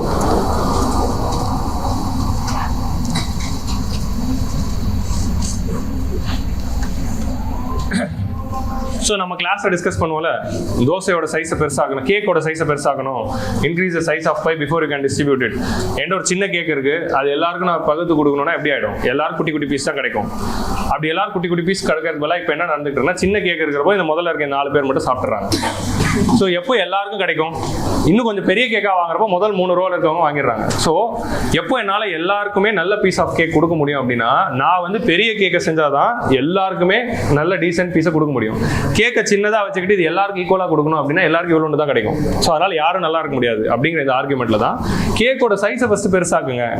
So நீங்கள் பெரிய கேக்காக செஞ்சிட்டிங்கன்னா எல்லாரும் கொடுக்கலாம். ஸோ அதுதான் ஜிடிபிலையும் increase the size of GDP, then you can easily distribute it to all. So first increase the GDP அப்படிங்கிற argument தான் இங்கே வருது. ஸோ இப்போ நம்ம வந்து ரீடிஸ்ட்ரிபியூஷன் பண்ணி இப்போ ரீடிஸ்ட்ரிபியூஷன் பண்ணுறோம். டாக்ஸிங் த ரிச் ஹையராக டாக்ஸ் பண்ணிட்டு அந்த பணத்தை எடுத்துட்டு let's spend for the poor அப்படின்னு ரீடிஸ்ட்ரிபியூஷன் பண்ணுறோம். இதுதான் வந்து ரீடிஸ்ட்ரிபியூஷனோட ஃபங்க்ஷன். ஃபிஸ்கல் பாலிசியில் 3 ஃபங்க்ஷன் பார்ப்போம்: allocation function, distribution function and stabilization function. டிஸ்ட்ரிபியூஷனில் என்ன சொல்லுவாங்க? ப்ரோக்ரஸிவ் டாக்ஸ் மூலமாக ரிச்சுக்கு நிறைய டாக்ஸ் போட்டு அது புவருக்கு ஸ்பெண்ட் பண்ணுங்க. நான் ஃபர்ஸ்ட் ரிச் கிட்ட இன்கம் இருந்தால் தானே டேக்ஸ் பண்ணவே முடியும். ஸோ ரிச் கிட்ட அந்த நாட்டில் வந்து இருக்கிறதுலே கம்மியான ரிச் பீப்புள் தான் இருக்காங்க அப்படின்னா என்டையர் நேஷனோட ஃபண்டிங்குமே ஃபண்ட் பண்ணுற அளவுக்கு அவங்கள்ட்ட பணம் இருக்குமா? Only country has more rich people, you can get more money from them. கண்ட்ரியில் ரிச் பீப்புளே கம்மியாக தான் இருக்காங்கன்னா எங்கேருந்து டாக்ஸேஷனில் பணம் வரும்? ஸோ அப்போது கண்ட்ரியில் ஃபஸ்ட் ரிச் பீப்புளை நிறைய படுத்தினா தான் ரீடிஸ்ட்ரிபியூஷனே நடக்கும் அப்படின்னு சொல்கிறாங்க. ஸோ அப்போ இன்இக்வாலிட்டி வைடன் ஆகுது, ரிச் பிகமிங் ரிச்சர் அப்படின்னா மோர் ரிச் ஆகிறப்போ தான் நிறைய அவங்களால டேக்ஸ் போடவே முடியும். ஸோ அதனால் கம்மியாக ரிச் பீப்புள் இருந்தால் நிறைய டேக்ஸ் போட முடியாது. ஸோ ஃபஸ்ட்டு அப்போ ரிச்சர் ஆகிறதுல தப்பாக பார்க்காதீங்க அப்படின்னு ஒரு கேபிட்டலிஸ்டிக் ஆர்குமெண்ட்டை முன்வைக்கிறாங்க. ஸோ புரியுதா? So infeasibility of taxing the wealth. இன்னொரு சைடில் வந்து டாக்ஸேஷனில் ஹை அட்மினிஸ்ட்ரேட்டிவ் காஸ்ட் இருக்குது. ஸோ இந்த மாதிரி ஒரு சேலஞ்ச் இருக்குது அப்படின்னு ஒரு டைமெண்ட் இருக்குது. அதே மாதிரி இந்தியா வந்து low middle income country. Enough இன்கமே மக்கள் கிட்ட இல்லை. மக்கள் கிட்ட இன்கம் இருந்தால் தான் இன்கம் டேக்ஸே போட முடியும். இன்கமே கம்மியாக இருக்கிற எப்படி இன்கம் டேக்ஸ் போட முடியும்? அப்போது மக்களோட இன்கம் அதிகப்படுத்துறது தான் நம்ம ஃபோக்கஸ் பண்ணுமே தவிர இன்கம் டேக்ஸ் அதிகமாக கலெக்ட் பண்ணுங்கிறது ஃபோக்கஸ் இருக்கக்கூடாது. மக்களோட இன்கம் அதிகப்படுத்திட்டா ஆட்டோமேட்டிக் இன்கம் டேக்ஸ் அதிகமாக போகுது. அப்போ உங்களுக்கு நிறைய இன்கம் டேக்ஸ் வேணும்னா இன்கம் அதிகப்படுத்துங்க. எப்படி இன்கம் அதிகப்படுத்துவீங்க? GDP growth. So that is the argument. But இந்தியாவோட ஆல்ரெடி ப்ரோக்ரஸிவ் டாக்ஸேஷனில் நம்ம வந்து ப்ரோக்ரஸிவாக தான் வச்சிருக்கோம், ரீடிஸ்ட்ரிபியூஷனை தான் ஃபோக்கஸ் பண்ணுறோம், கார்பரேட் சோஷியல் ரெஸ்பான்சிபிலிட்டி வச்சிருக்கோம். இந்த மாதிரி நம்ம ரீடிஸ்ட்ரிபியூஷன் ஆஃப் வெல்த் எம்பசைஸ் பண்ணிட்டு தான் இருக்கோம். We are not giving away redistribution. But what we are telling is GDP growth is more important than redistribution. First growth இருந்தால் தான் அது நடக்கும் அப்படிங்கிறது தான் he is arguing. அவ்வளோதான். India needs to grow more than 12 times to get the same incomes as in Denmark. டென்மார்க்கில் இருக்கிற per capita income நம்ம ரீச் பண்ணோம்னா இன்னும் 12 மடங்கு வளரணும். ஸோ அப்போ அந்த மாதிரி ஒரு ஸ்டேட்டுக்கு நம்ம போனோம்னா ஃபர்ஸ்ட் வளர்ச்சி இருக்கணும். So focus on the GDP growth அப்படின்னு தான் we are telling. ஸோ இங்கே அடுத்து என்ன சொல்கிறாங்க அப்படின்னா பாவர்ட்டி ரேட்ஸ். ஸோ நம்ம இண்டிபெண்டன்ஸ் ஆகிறப்பையும் நம்ம வந்து growth தான் ஃபோக்கஸ் பண்ணணும், ரீடிஸ்ட்ரிபியூஷன் பெருசாக ஃபோக்கஸ் பண்ணல. ஏன்னா ஜிடிபி growth தான் முக்கியம் அப்படின்னு போனோம். அதே மாதிரி வந்து 1970s to 80s poverty rate நமக்கு எப்படி இருக்குன்னு பார்த்தீங்கன்னா 43% இருக்கு. 1950s நம்மளோட பாவர்ட்டி ரேட் வந்து 60 இருந்துச்சு. 1970s 80s பாவர்ட்டி வந்து 43 ஆச்சு. 1991 ரிஃபார்ம்ஸ்க்கு அப்புறமா 1993 45 இருக்கு. திரும்ப வந்து 2011 poverty came to 21 according to Tendulkar. So GDP growth நடந்திருக்கிற போதெல்லாம் பாவர்ட்டி ரேட் குறைஞ்சிருக்கு. So that's why focus on GDP growth. அந்த மாதிரி வந்து இன்னொரு argument they would have given.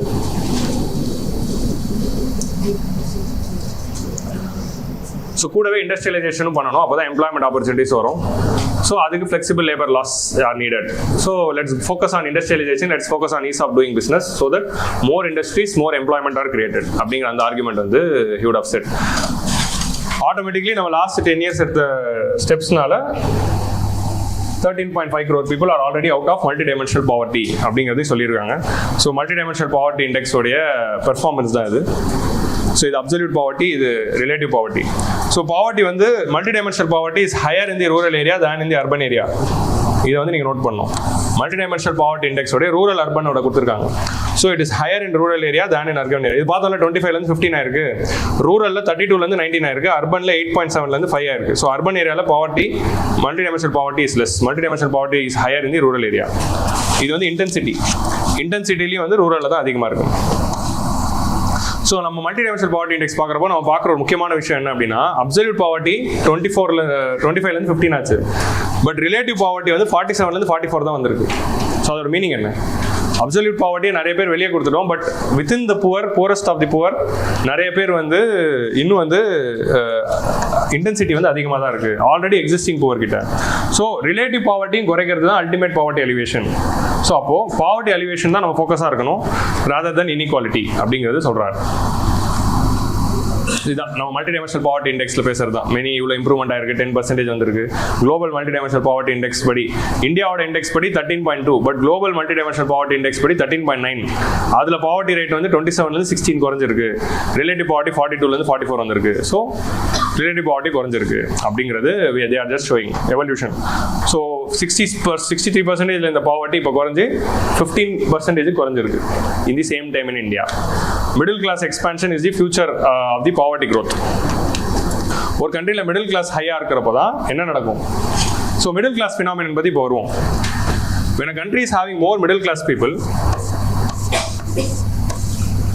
இந்த மிடில் கிளாஸ் அப்படிங்கிற கிளாஸ் வந்து ஏன் அதிகமாக இருக்கணும் ஒரு கண்ட்ரியில் அப்படின்னா இந்த பீப்புள் கிட்ட தான் ரிச் பீப்புள் வந்து already they're having huge money, அவங்களோட கன்சம்ஷன் அப்படிங்கிறது கம்மியாக தான் இருக்க போகுது. ஏன்னா very less number of rich people, அவங்களாம் நிறைய வாங்க போகிறது இல்லை.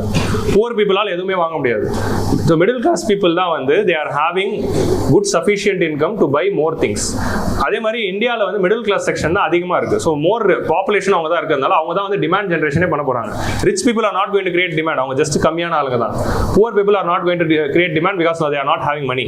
Middle class people is the only section who is having money to create demand. So when a country is having more middle class, that is going to create the growth potential. So demographic dividend நம்ம கிட்ட இருக்கு, middle class population அதிகமாயிட்டே இருக்கு. This is the right time to create the development அப்படிங்கிறது இதுல இருக்க argument. இந்தியாவில் வந்து 43 crore மிடில் கிளாஸ் பீப்புள் இருக்காங்க. மிடில் கிளாஸ் எதை வச்சு டிஃபைன் பண்ணுறோம்னா அவங்களோட ஆனுவல் இன்கம் வந்து 5 lakh to 30 lakhsக்குள்ள இருக்குன்னா அவங்கள தான் மிடில் கிளாஸ்னு சொல்லுவோம். 30 lakhsக்கு மேலே போனால் ரிச்சு. ஸோ 5 lakhs கீழே இருந்தால் புவர் அப்படிங்கிற அந்த கிரைட்டீரியாவில் 5 lakhs to 30 lakhs annual income வச்சிருக்கிறவங்க மிடில் கிளாஸ் அப்படின்றாங்க, which is 31% of the population. This is expected to be 61% of the population during the Viksit Bharat time. நம்ம 100th year போகிறப்போ 61% ஆக போகுது. ஸோ மிடில் கிளாஸ் பீப்புள் தான் வந்து they are going to support us. So இந்த ஆர்குமெண்ட்ல ஃபைனலாக சொல்றது இதுதான், focus on poverty alleviation rather than inequality. அதுக்காக நம்ம ரீடிஸ்ட்ரிபியூஷனை கிவ் அப் பண்ணல. Still we are having redistribution based policies தான், progressive taxation தான் இருக்கு. ஸோ நம்மளுடைய taxation எடுத்து பார்க்குறப்போ we are having a good progressive taxation. எப்படி இருக்கு இந்தியாவில் வந்து ஒன்லி இந்த இப்போ நம்ம இந்த லொரன்ஸ் கர்வ்ல பார்த்தோம்ல, இந்த 90 to 100 அப்படின்னு இந்த குரூப் பார்த்தோம்ல, இந்த 90 to 100ல இருக்க இந்த ரிச் பீப்புள் தான் இந்தியாவில் இன்கம் டாக்ஸே கட்டுறாங்க. இந்தியாவில் இன்கம் டாக்ஸ் கட்டுறதே 6% ஆஃப் தி பாப்புலேஷன் தான் ரிட்டர்ன்ஸ் ஃபைல் பண்றவங்க. அதில் டாக்ஸாக கட்டுறதே இப்போ 2% ஆயிருக்கு. 6% ஆஃப் பாப்புலேஷன் தான் ரிட்டர்ன்ஸ் ஃபைல் பண்றாங்க, அதில் 2% தான் இன்கம் டாக்ஸே கட்டுறாங்க. அவங்க யாருன்னா இந்த 90 to 100ல இருக்கிற இந்த குரூப் ஆஃப் பீப்புள் தான். கொஞ்சம் தான் வந்து 8th and 9th இருக்காங்க. ஸோ 80 to 90யும் 70 to 80ல இருக்கிறவங்க கொஞ்சம் தான் இன்கம் டாக்ஸ் கட்டுறாங்க. ஸோ அப்போ இன்கம் டாக்ஸ் கட்டுறதே இந்த குரூப் தான். ஸோ இந்த குரூப் இன்கம் டாக்ஸே கட்டுறது இல்லை அப்படின்னா திஸ் இஸ் ப்ரோக்ரஸிவ் தான். நம்ம ப்ரோக்ரஸிவ் டாக்ஸேஷனை கிவ் அப்லாம் பண்ணல, ரீடிஸ்ட்ரிபியூஷன் கிவ் அப் பண்ணல. இந்தியாவில் அதான் இருக்கு, அதான் நடந்துகிட்டு இருக்கு. But we are just reiterating the argument அப்படின்னு தான் கவர்மெண்ட் சொல்லுது. PDS இருக்கு, MG Narega இருக்கு, and all these schemes are there with which we are JAM Trinity. All these things are helping the social sector initiatives level 5.9% growth. இதெல்லாம் நம்ம already பார்த்துட்டோம், இதெல்லாம் பண்ணிட்டு இருக்கோம்.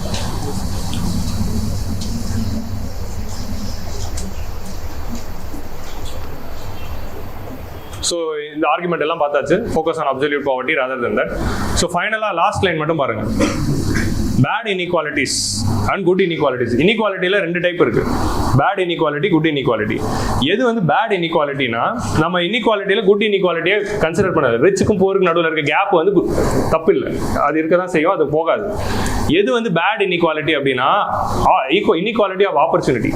நம்ம பிரியாம்பல்ல இருக்குல்ல, ஈக்குவாலிட்டி இன் தி ஆப்பர்ச்சுனிட்டின்னு ஒரு வார்டு இருக்கும். எல்லாருக்கும் சமமான வாய்ப்பு கிடைக்காம இருக்கிறது தான் பேட் இன்இக்வாலிட்டி. அந்த இன்இக்வாலிட்டியை ஃபைட் பண்ணலாம். அதே மாதிரி இன்னொரு பேட் இன்இக்வாலிட்டி எதுனா inequality access to health and education. ஹெல்த்துக்கு எஜுகேஷனுக்கும் ஆக்சஸ் கிடைக்காம இருக்கிறது தான் பேட் இன்இக்வாலிட்டி. அந்த மாதிரி பேட் இன்இக்வாலிட்டியை ஃபோக்கஸ் பண்ணலாம். குட் இன்இக்வாலிட்டி இருந்துட்டு போகுது அப்படிங்கிற அந்த ஆர்குமெண்ட் தான் they are suggesting. கிளியரா? This is the second chapter. Second chapter oda theme புரிஞ்சிச்சுல. Let's focus on poverty alleviation and growth rather than focusing on inequality.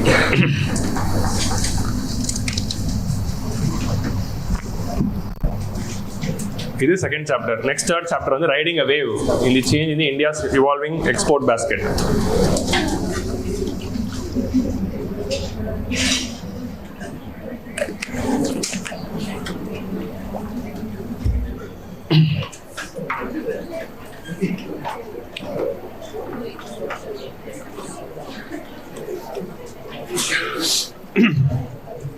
சரி, இந்த சாப்டரோட ஆர்குமெண்ட் என்ன அப்படின்னு பார்ப்போம். முதல் 2 சாப்டர் கிளியரா எல்லாருக்கும்?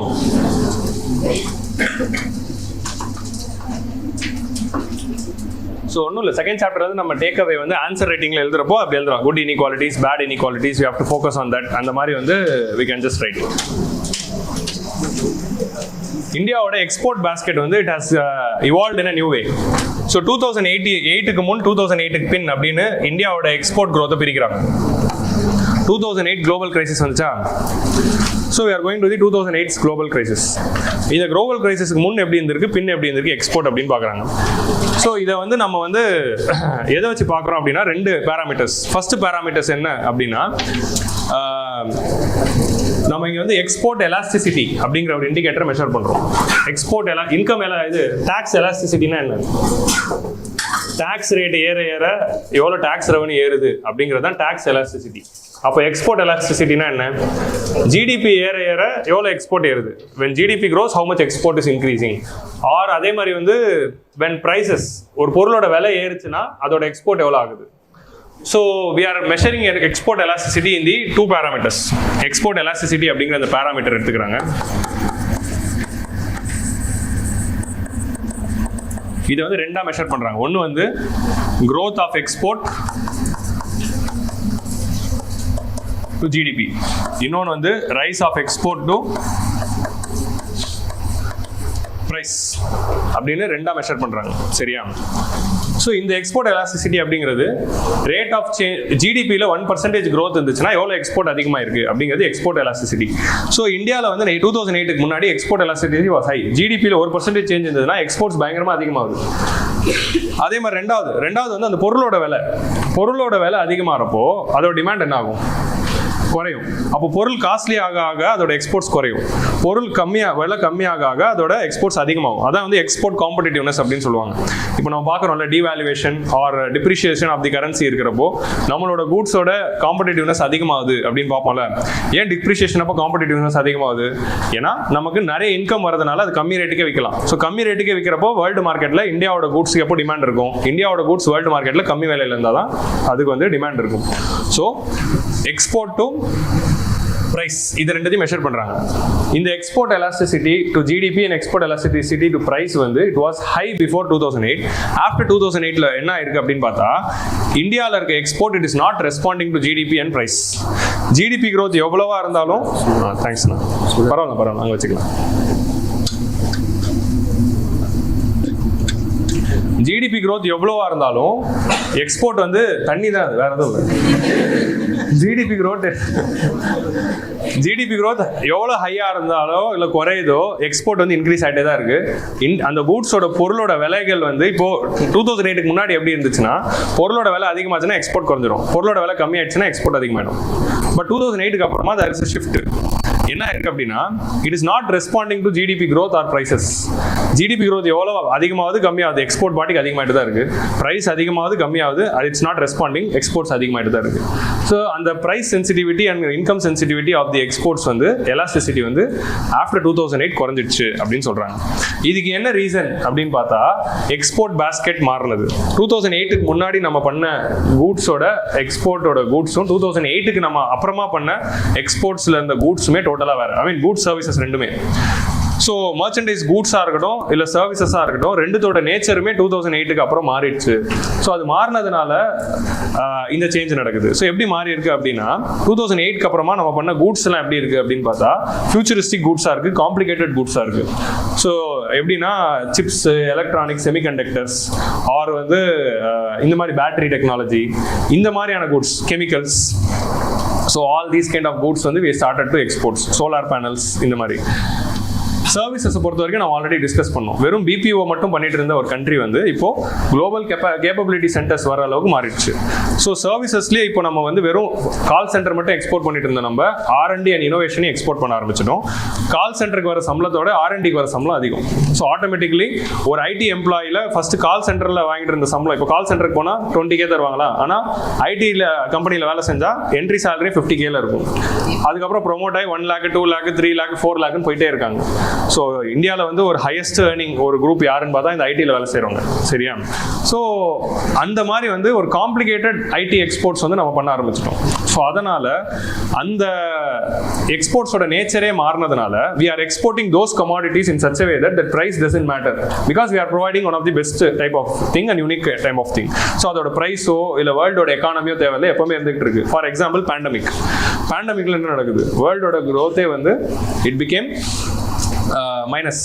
வேர்ல்டோட growth மைனஸ்ல இருந்தாலும் அந்த பேண்டமிக்ல ஐடி செக்டர் எப்படி இருந்தது? ஐடி செக்டர் இன்னும் டபுள் ஆயிடுச்சு பேண்டமிக்ல. ஏன்னா ஒர்க் ஃப்ரம் ஹோம்ல இருந்து ஸ்டில் கண்டினியூ ஆயிட்டு இருக்கு. ஸோ ஐடி செக்டர் அஃபெக்டே ஆகல பேண்டமிக்ல. ஐடி கம்பெனியில் வேலை செஞ்சவங்க மட்டும்தான் பேண்டமிக்ல ஜாலியாக இருந்தாங்க. மிச்சவங்க எல்லாருமே ஒரு 2 மாசம் வேலை இல்லாமல் 3 மாசம் வேலை இல்லாமல் இருந்தாங்க. பட் மெஜாரிட்டி, நான் சொல்றது எல்லாரும் இல்லை, majority of the IT company people they still had the job doing work from home. So இந்த மாதிரி ஐடி கம்பெனியோட எக்ஸ்போர்ட்ஸ் வந்து it is not even sensitive to the global GDP. அதே மாதிரி நம்மளோட மெர்ச்சன்டைஸ் எக்ஸ்போர்ட்ஸ் நம்ம பண்றோம்ல, இப்போ நம்ம பண்ற எக்ஸ்போர்ட்ஸ்லாம் வந்து நெட்வொர்க் கூட்ஸ் அப்படின்னு சொல்றாங்க. நெட்வொர்க் கூட்ஸ்னா என்ன அப்படின்னா, முன்னாடி வந்து என்ன பண்ணுவாங்க, ஒரு கூட ஒரு கண்ட்ரிலே பண்ணுவாங்க. இப்போ எப்படி இருக்குன்னா சப்ளை செயின் வந்து என்டையர் வேர்ல்ட்லயும் ஸ்ப்ரெட் ஆயிருக்கு. இப்போ ஒரு மொபைல் பண்றோம்னா அதுக்கு வந்து அதோட ப்ராசஸர் வந்து ஒரு கண்ட்ரில இருந்து வருது, சவுத் கொரியால இருந்து வருது, சரியா? அதோட கேஸ் வந்து சைனால இருந்து வருது. ஸோ அதோடைய வயர்ஸ் வந்து இந்தியால இருந்து வருது. ஸோ ஒரு ரா மெட்டீரியலும் ஒரு ஊர்ல இருந்து வருது. So supply chain has widened throughout the entire world in such a way that அதுல இந்தியா அப்படிங்கிறது ஒரு காம்போனன்ட் தான் கொடுக்குது. ஸோ அந்த எக்ஸ்போர்ட்ஸோட ரேட் சேஞ்ச் ஆகிறதுனால பெருசா அது வந்து ரிஃப்ளெக்ட் ஆக போறது இல்லை. ஸோ இந்தியாவோட exports have integrated in the global supply chain in such a way that இந்த மாதிரி இப்போ இருக்கிற எக்ஸ்போர்ட்ஸ் எல்லாமே என்ன பண்ணிடுறாங்க, ஒரு நாட்டுல இருந்து ஒரு கூட்ஸ் எடுத்துறாங்க. அதோட டிசைன் R&D யூஎஸ்ல பண்றாங்க, அதோட கேஸ் கவர் ஒரு ஊர்ல இருந்து வருது. ஒரு ஃபோன் எடுத்துக்கிட்டா ஸோ இந்த மாதிரி எல்லா கூட்ஸுக்கும் அப்படிதான் ஆகுது. ஒரு பொருளும் ஒரு ஊர்ல இருந்து அசம்பிள் பண்ணி ஃபைனலா அது ப்ராடக்டா இன்னொரு ரேண்டம் ஊர்ல பண்றாங்க. அசம்பிளி பண்றதுக்குனே ஒரு ஊர் இருக்கும். ஸோ இந்த மாதிரி வந்து இதுக்கு முன்னாடி இந்தியாவோட மேனுஃபேக்சரிங்லாம் அசம்பிளி ஓரியன்டா இருந்தது. எல்லா பொருளும் வாங்கி அசம்பிள் பண்ணி விற்கிற ஒரு கண்ட்ரியா தான் இருந்தது. சைனாவும் அசம்பிள் பண்ணி விற்கிற ஒரு கண்ட்ரியா தான் இருந்தது. இப்போ நம்மளோட கூட்ஸ் எல்லாம் எப்படி ஆயிடுச்சுன்னா நெட்வொர்க் கூட்ஸா மாறிடுச்சு. நம்ம இந்த குளோபல் சப்ளை செயின்ல ஒரு முக்கியமான பார்ட்டை கொடுக்க ஆரம்பிச்சிட்டோம். ஸோ குளோபல் சப்ளை செயின்ல இந்தியா ஒரு முக்கியமான பார்ட்டா இருக்கிறதுனால இந்த கூட்ஸோட விலை ஏறினாலும் இங்க இருந்தா வாங்கி ஆகணும் அப்படிங்கிற மாதிரி ஒரு சுச்சுவேஷன் இருக்கிறதுனால it is not sensitive to the prices அப்படின்னு சொல்றாங்க. ஸோ இதுதான் வந்து ஃபியூச்சரிஸ்டிக்கா கொண்டு போகுது. இதுக்கு PLI ஸ்கீமும் ஒரு காரணம். PLI ஸ்கீம் வந்த பிறகுதான் இந்த மாதிரி கூட்ஸோட லாஸ்ட் 3 இயர்ஸ்ல நம்ம வந்து அதிகமாக சப்ளை செயின்ல இன்டகிரேட் ஆயிருக்கும் அப்படிங்கிற ஆர்குமெண்ட் வந்து RTP. ஸோ இதான் வந்து இந்த சாப்டர்ல சொல்ற முக்கியமான விஷயங்கள். So this is the narrative of the chapter. அதுக்கப்புறம் உள்ள வந்து நிறைய இதை வந்து டிஸ்கஸ் பண்ணுறதுக்கு நிறைய இண்டிசஸ் அண்ட் நிறைய இண்டிகேட்டர்ஸ் இருக்கும். ஸோ அந்த ஆஸ்பெக்ட்ஸ் வந்து will discuss inside. So 2019 economic சர்வேல இந்தியா வந்து டெவலப்டு ஜிடிபி growth நல்லா வளரணும் அப்படின்னா இந்த நெட்வொர்க் ப்ராடக்ட்ஸை நிறைய நம்ம எக்ஸ்போர்ட் பண்ணணும். ஸோ அதை நோக்கி நம்மளோட பாலிசி மேக்கிங் இருக்கணும்னு 1920 எக்கனாமிக் சர்வேல நடத்திருக்கேன். நெட்வொர்க் ப்ராடக்ட்ஸ் இந்த குளோபல் சப்ளை செயின் போனால் தான் இந்தியாவால் டெவலப் பண்ண முடியும் அப்படின்னு ஒரு கேஸ் ஸ்டடி எடுத்து டிஸ்கஸ் பண்ணியிருப்பாங்க. 2020 PLI ஸ்கீம் வருது. உங்களுக்கு புரியுதா லிங்க்? எக்கனாமிக் சர்வேல ஃபர்ஸ்ட் வால்யூம்ல சொன்ன ஒரு டிஸ்கஷன் தான் 2020 ஸ்கீமா வருது. இதுதான் நான் லாஸ்ட் 14ல இருந்து நானும் பார்த்துட்டு இருக்கேன். நான் படிக்க ஆரம்பிச்சதுல இருந்து நான் பார்த்தது என்னன்னா எக்கனாமிக் சர்வேல சொல்லப்படுறது அடுத்த வருஷம் ஸ்கீமா வரும். ஸோ அந்த மாதிரி தான் ஃபர்ஸ்ட் வால்யூம் வந்து போயிட்டு இருக்கும். ஸோ லாஸ்ட் 3 இயர்ஸா நமக்கு அது ஃபர்ஸ்ட் வால்யூம் கிடைக்கிறது இல்லை. ஸோ அதான் வந்து இஷ்யூவா இருக்கு. இந்த வருஷம் இந்த 5 சாப்டர் எதுவும் வந்திருக்கு. ஸோ அப்போ வந்து PLI மாதிரியான ஒரு ஸ்கீம் வேணும் அப்படின்னு டிஸ்கஸ் பண்ணியிருப்போம். பேண்டமிக் இயர் தான், பட் பேண்டமிக் இயர்லேயே வந்துச்சு PLI ஸ்கீம். அப்போ தான் வந்துச்சு. ஸோ அதுதான் வந்து 19ல பண்ண சாப்டரோட எக்ஸ்டென்ஷன் தான் இந்த சாப்டர். இந்த எலாஸ்டிசிட்டி குறைஞ்சதுக்கு மெயின் ரீசன் என்ன அப்படின்னா நம்மளோட எக்ஸ்போர்ட் பாஸ்கெட் வந்து குளோபல் வேல்யூ செயின்ல இருக்கு. சர்வீஸோட குவாலிட்டி வந்து அதிகமா இருக்கு. ஹெட்ரோஜெனிட்டி இந்த அதே மாதிரி வந்து டீக்ளோபலைசேஷனா இருந்தாலும் நம்மளோட குளோபல் வேல்யூ செயின்ல நம்ம போயிருக்கோம். There is significant heterogeneity in the elasticity. Heterogeneity in the elasticity னா இந்த ஓல்டு டைப் ஆஃப் கூட்ஸுக்கெல்லாம் எலாஸ்டிசிட்டி இன்னும் இருக்கு. இந்த குளோபல் வேல்யூ செயின்ல நம்ம போன கூட்ஸுக்கு தான் எலாஸ்டிசிட்டி இல்லை அப்படின்னு சொல்றாங்க. நம்மளோட எக்ஸ்போர்ட் ஷேர் இந்த குளோபல் வேல்யூ செயின்ல இருக்கிற கூட்ஸுக்கு நோக்கி போறதுனால we are not having the elasticity அப்படின்னு சொல்றாங்க. ஹெட்ரோஜெனிட்டினா ஒரு குரூப்புக்கு வேற இன்னொரு குரூப்புக்கு வேற அப்படின்னு இருக்கிறது. Okay, so India's trade landscape is fast evolving. Exporters today find it easier to facilitate their trade compared to decade ago. UNOda Global Survey on Digital Sustainable Trade Facilitation. So இது பார்த்துக்கோங்க. Global Survey on Digital Sustainable Trade Facilitation is released by whom அப்படின்னா WTO ஆப்ஷன்ல இருந்தா நம்ம அதான் போடுவோம். ஏன்னா trade facilitation அப்படின்னு வார்த்தை இருக்கு, சரியா? But it's release by United Nations. Okay, so UN's Global Trade. So trade facilitation rate of இந்தியாவும் வந்து இன்க்ரீஸ் ஆயிருக்கு. 63% ரேங்கிங்ல இருந்தது. நம்ம ட்ரேட் ஃபெசிலிட்டேஷன் ரேங்கிங் பர்சன்டேஜ் வந்து இப்போ 93க்கு இம்ப்ரூவ் பண்ணியிருக்கோம். ஸோ இந்த ட்ரேட் ஃபெசிலிட்டேஷனுக்கு இம்ப்ரூவ் பண்ணுறதுக்கு நிறைய ஸ்கீம்ஸ் வந்து கவர்மெண்ட் கொண்டு வந்திருப்பாங்க. அதை தான் சொல்லியிருப்பாங்க. எக்ஸிம் பேங்க் கொண்டு வந்தோம். அதே மாதிரி வந்து PLI ஸ்கீமில் எக்ஸ்போர்ட் ஓரியன்ட் கூட்ஸை ஃபோக்கஸ் பண்ணுறோம். சஞ்சித் அப்படின்னு ஒன்று கொண்டு வந்திருப்போம். ஐஸ் டேஷ் அப்படின்னு ஒரு போர்ட்டல் கொண்டு வந்திருப்போம். இந்த மாதிரி வந்து எக்ஸ்போர்ட் இம்போர்ட் ஃபெசிலிட்டேஷனை அதிகப்படுத்துறதுக்கும் நிறைய ரிஃபார்ம்ஸ் கொண்டு வந்திருப்போம். அதனால நம்மளோட ட்ரேட் ஃபெசிலிட்டேஷன் ரேட் வந்து 63லேருந்து 93 இருக்கு. சஞ்சித் ஐஸ் டேஷ் இதை பற்றிலாம் படிங்க. ICE ICE DASH dash.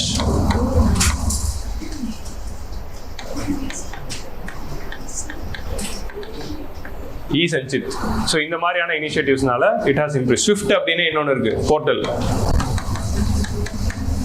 Facilitation of trade portal அப்படின்னு ஒரு போர்ட்டல் இருக்கு. Not the SWIFT network which you study. Import எக்ஸ்போர்ட்டை பூஸ்ட் பண்ணுறதுக்கே கஸ்டம்ஸ்க்காகவே கொண்டு வந்த ஒரு போர்ட்டல் தான் இந்த ஸ்விஃப்ட் அப்படின்னு. ஸோ இந்த மாதிரி இனிஷியேட்டிவ்ஸ்னால இது அதிகமாக இருக்குது. இப்போ லேட்டஸ்ட்டாக we have brought the foreign trade policy 2023. நீங்கள் வந்து லாஸ்ட் இயர் பிலிம்ஸ்க்கு இது படிக்கணும்னு நான் சொன்னேன், பட் லாஸ்ட் இயர் பிலிம்ஸில் இது கேட்கல. அப்போ இந்த வருஷம் பிலிம்ஸில் கேட்கலாம். Government has released the new trade policy called foreign trade policy 2023. It's a very important thing. Last year economic current அஃபேர்ஸ்ல நான் நடத்தினேன். ஸோ இதில் 4 காம்போனன்ட் இருக்கு. Move from the incentive to remission. Incentive remission என்னன்னா மோர் ரெமிஷன் ஓரியன்டா இருக்க போகுது. என்னன்னா நீங்க எக்ஸ்போர்ட் பண்றதுக்காக எந்த கூட்ஸை இம்போர்ட் பண்ணாலும் that will be limited back.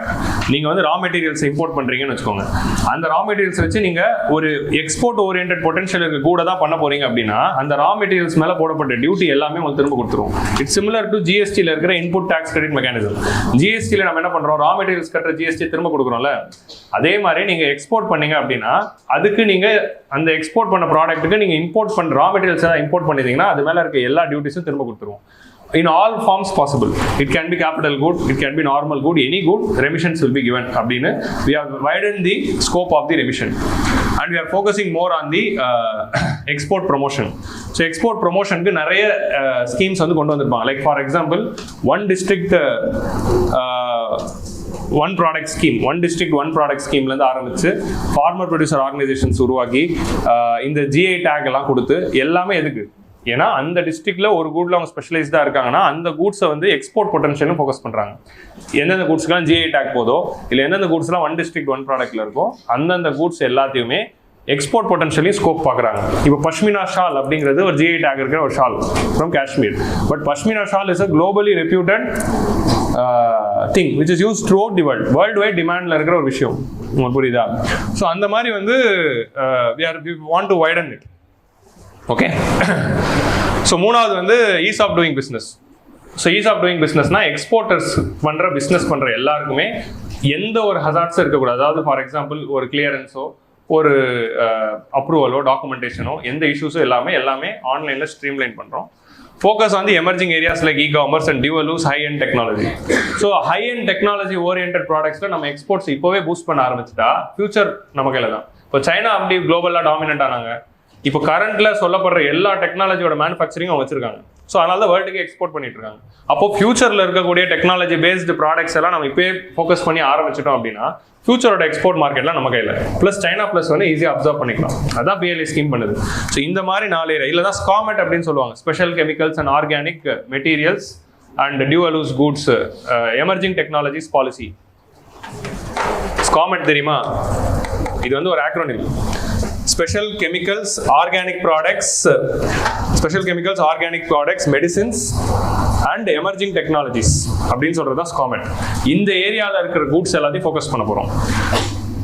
So special chemicals which is needed throughout the world, organic material தான் ஜெனட்டிக்கலி மாடிஃபைட், இந்த மாதிரியான ஹைபிரிட் வெரைட்டிஸ், அந்த மாதிரி பயோடெக்னாலஜி பேஸ்டு விஷயங்கள், medicines, pharmaceuticals, emerging technologies, all the thing which is there in PLI. இந்த மாதிரியான goods எல்லாத்தையும் நம்ம ஃபோக்கஸ் பண்ணிட்டோம். Which is dual use. Dual யூஸ்னா என்ன அப்படின்னா, what is dual use technology? Dual யூஸ்னா என்ன அப்படின்னா அது வந்து மிலிட்ரிக்கும் யூஸ் ஆகும், சிவிலியனுக்கு யூஸ் ஆகும். That's an example of dual use. Like for example, இப்போ வந்து இன்டர்நெட்னு எடுத்துக்கிட்டா, internet came for military which became revolutionized for civilian purposes. So அந்த மாதிரி ரெண்டுத்துக்கும் யூஸ் ஆகிற பொருள் இது வந்து one of the example of dual use. இந்த மாதிரி கூட்ஸ் பண்ணால் நமக்கு டிஃபென்ஸ் மேனுஃபேக்சரிங் ஃபோக்கஸ் பண்ணலாம், சிவிலியன் கூட்ஸுமே ஃபோக்கஸ் பண்ணலாம், அதோட பை ப்ராடக்டா அப்படிங்கிறது தான் இதில் நம்ம ஃபோக்கஸ் பண்ண போகிறோம். So drones அப்படின்னு பார்த்தோம், that's the best example of dual use technology. Drones is used for military, drones is used for the civilian purposes. So அப்போ ட்ரோன்ஸ்ல பூஸ்ட் பண்ணா டிஃபென்ஸ் எக்ஸ்போர்ட்ஸும் அதிகமாகும். ட்ரோன்ஸ்ல ரிசர்ச் அதிகப்படுத்தினா என்ன அதோட அவுட்கம்? டிஃபென்ஸ் எக்ஸ்போர்ட்ஸும் அதிகமாக போகுது, சிவிலியன் யூஸும் அதிகமாக போகுது, அந்த எக்ஸ்போர்ட்ஸும் அதிகமாக போகுது. ஸோ இந்த மாதிரி டியூவல் யூஸ் கூட்ஸ் எல்லாத்தையும் பார்த்து அதையும் ஃபோக்கஸ் பண்ணலாம் அப்படிங்கிறது ஸ்காமெட்டோட இது. இந்த ஸ்காமெட் அப்படிங்கிறது ஃபாரின் ட்ரேட் பாலிசியோட one of the criteria. Foreign trade பாலிசியோட இன்னொரு முக்கியமான கிரைட்டீரியா என்ன அப்படின்னா இன்டர்நேஷனலைசேஷன் ஆஃப் ருபி அப்படிங்கிறதையும் ஆட் பண்ணியிருப்பாங்க.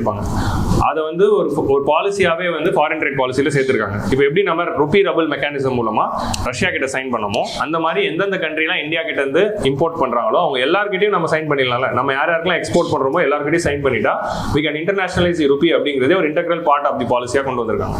ஸோ ஸ்காமெட் பத்தி படிங்க. The term scomet is seen in use is related to what? Which of the following commodities are included under the list of scomet? So நீங்கள் மினிஸ்ட்ரி ஆஃப் காமர்ஸ் ஓட வெப்சைட்டில் போனீங்கன்னா எந்தெந்தெல்லாம் ஸ்காமெட் கீழே இருக்குது, ஸ்பெஷல் கெமிக்கல்ஸில் ஒரு 4-5 இருக்குது, ஆர்கானிக் மெட்டீரியல்ஸில் ஒரு 4-5 இருக்குது, ஃபார்மாசூட்டிக்கலில் ஒரு 4-5 இருக்குது, அதே மாதிரி எமர்ஜிங் டெக்னாலஜிஸில் கொஞ்சம் நிறைய இருக்குது. இதெல்லாம் சும்மா அந்த லிஸ்ட்டை மனப்பாடம் பண்ண வேணாம், ஒரு வாட்டி ரீட் பண்ணி வச்சுக்கிட்டா நாளைக்கு which of the following are there under SCOMET அப்படின்னு ஒரு கேள்வி கேட்டால் எழுதிடலாம். ஸோ அந்த ஆஸ்பெக்ட்ல you can see that. Okay, so இந்த மாதிரி நம்ம வந்து ஸ்டெப்ஸ் எடுத்துகிட்டு இருக்கோம். அதனால நம்மளோட எக்ஸ்போர்ட்டோட பேஸ்கெட் வந்து சூப்பர் ஆகிட்டு இருக்கு அப்படின்னு சொல்கிறோம். 1 district 1 ப்ராடக்ட் அப்படிங்கிறதுல உங்கள் டிஸ்ட்ரிக்ட் என்ன ப்ராடக்ட் அப்படிங்கிறத பார்த்து வச்சுக்கிட்டீங்களா? எல்லாரும் பார்த்து வச்சுக்கோங்க. என் டிஸ்ட்ரிக்ட் வந்து ஆட்டோமொபைல், ஐம் சென்னை, அதனால ஆட்டோமொபைல். 1 district 1 ப்ராடக்ட்ல சென்னைக்கு ஆட்டோமொபைல் இருக்கு. உங்கள் டிஸ்ட்ரிக்ட் என்ன அப்படின்னு பாருங்க. ஏன்னா TNPSC படிக்கிறப்போ படிச்சு வச்சு, ஏன்னா அதுக்கு டிஸ்ட்ரிக்ட் ஓரியன்டாக தானே படிக்கணும். ஸோ அதனால உங்கள் டிஸ்ட்ரிக்ட் என்னென்ன அப்படிங்கிறது பார்த்து வச்சுக்கோங்க. It will be useful.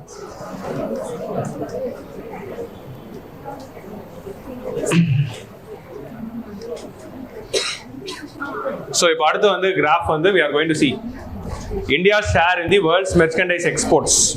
So blue line வந்து நம்மளோட share in the world. போன வருஷம் Prelimsல ஃபர்ஸ்ட் ஸ்டேட்மெண்ட் என்ன இருந்தது? India's share in the world merchandise export is 3.2 அப்படின்னு இருந்துச்சா? அது தப்பு. ஏன்னா 1.8 தான். உங்களுக்கு புரியுதா? இந்த மாதிரி ரேண்டம் டேட்டா எங்கேருந்து எது கேள்வி ஆகுறனே தெரிய மாட்டேங்குது. ஸோ இந்த மாதிரி பார்த்து வச்சுக்கிட்டா உங்களுக்கு ஒரு ஐடியா கிடைக்கும். ஸோ ரெண்டாவது வந்து கிரே லைன் என்ன? இந்தியா ஷேர் இந்த, அதாவது ஆரஞ்சு வந்து இந்தியா ஷேர் இந்த வேர்ல்டு சர்வீஸ். வேர்ல்டு சர்வீஸ்ல நம்ம ஷேர் என்ன? 4.4. Total both goods and service together 2.4. So goods and service together it is 2.4. வெறும் goods வந்து it is 1.8, services வந்து 4.4. ஸோ இது மூணுமே ஞாபகம் வச்சுக்கோங்க. போன வருஷம் கேட்டிருக்காங்க, அதே இந்த வருஷமும் வருமானு தெரியல, but still. The recent years have shown surge in the India's exports. They doubled between 2020 to 22. 20 to 22 நம்மளோட exports வந்து double ஆயிருக்கு. Several tailwinds favor diversion of trade from other countries. Other countries போடுறது சைனா தான். சைனால இருந்து வேற நாட்டுக்கு போகணும் அப்படின்னு முடிவு பண்றதுனால everyone are preferring India. Increase in the global commodity prices. Global commodity prisesல வேர்ல்டு வைட்ல இன்ஃப்ளேஷன் இருக்கிறதுனால நம்ம விற்கிற பொருளோட விலையும் அதிகமாக இருக்கும்போது என்ன ஆகுதுன்னா, குளோபல் இன்ஃப்ளேஷன் இருக்கிறப்போ அதனால we are getting a effect with the more income. இந்தியாவோட கரண்ட் பேஸ்கெட் இருக்குல்ல, இப்போ நம்ம எக்ஸ்போர்ட் பண்ற லிஸ்ட் ஆஃப் கூட்ஸை வந்து நம்ம 1990ல எக்ஸ்போர்ட் பண்ண கூட்ஸோட கம்பேர் பண்ணும்போது 628 நியூ கமாடிட்டிஸ் ஆட் பண்ணியிருக்கோம். New commodities were added. Nearly 1/3 of this product are high value engineering goods, petroleum products and chemical. So நம்மளோட export basketல high value products நிறைய வர ஆரம்பிச்சிருச்சு. So high value engineering goods, petroleum products and chemicals வந்து add ஆயிருக்கு. India is a market leader in the many products category, new products category. So India is it's one of the top exporter of shipping vessels. Ship manufacturing அப்படிங்கிறது last ஒரு 20 இயர்ஸ்ல pickup ஆயிருக்கு. So India வந்து இப்போ வந்து ஒரு car export பண்ணும்போது வர வருமானத்தோட ஷிப் எக்ஸ்போர்ட் பண்ணும்போது வர வருமானம் அதிகம். இதான் வந்து ஹை அண்ட் வேல்யூ. ஸோ அந்த மாதிரி ஹை அண்ட் வேல்யூல ஷிப்பிங் வெசல்ஸ்ல 33% ஆஃப் தி மார்க்கெட் ஷேர் இப்போ இந்தியா பிடிச்சிருக்கு. அதே மாதிரி ஷிப் டிஸ்ட்ரக்ஷன் இருக்குல்ல, ஷிப்பு வந்து பழைய ஷிப் எல்லாத்தையும் வந்து ஷெட்டு கொண்டு வந்து அதை டீகன்ஸ்ட்ரக்ட் பண்ணுவாங்கல்ல, ஷிப் டெட் ஆன ஷிப் எல்லாத்தையும், அந்த ஓல்டு ஷிப் மார்க்கெட்லேயும் வந்து India is considered to be a leader. India is becoming a leading exporter of iron and steel alloys. Iron and steel alloys top 5 குள்ளே நம்ம இருப்போம். ஸோ இந்த மாதிரி வந்து ஹை அண்ட் ப்ராடக்ட்ஸ்லாம் நிறைய வந்து ஆட் ஆயிருக்கு.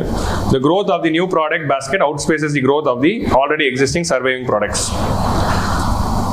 Some of these products வந்து helicopters, arms and ammunition, electrical machinery இதெல்லாம் ஆட் ஆயிருக்கு.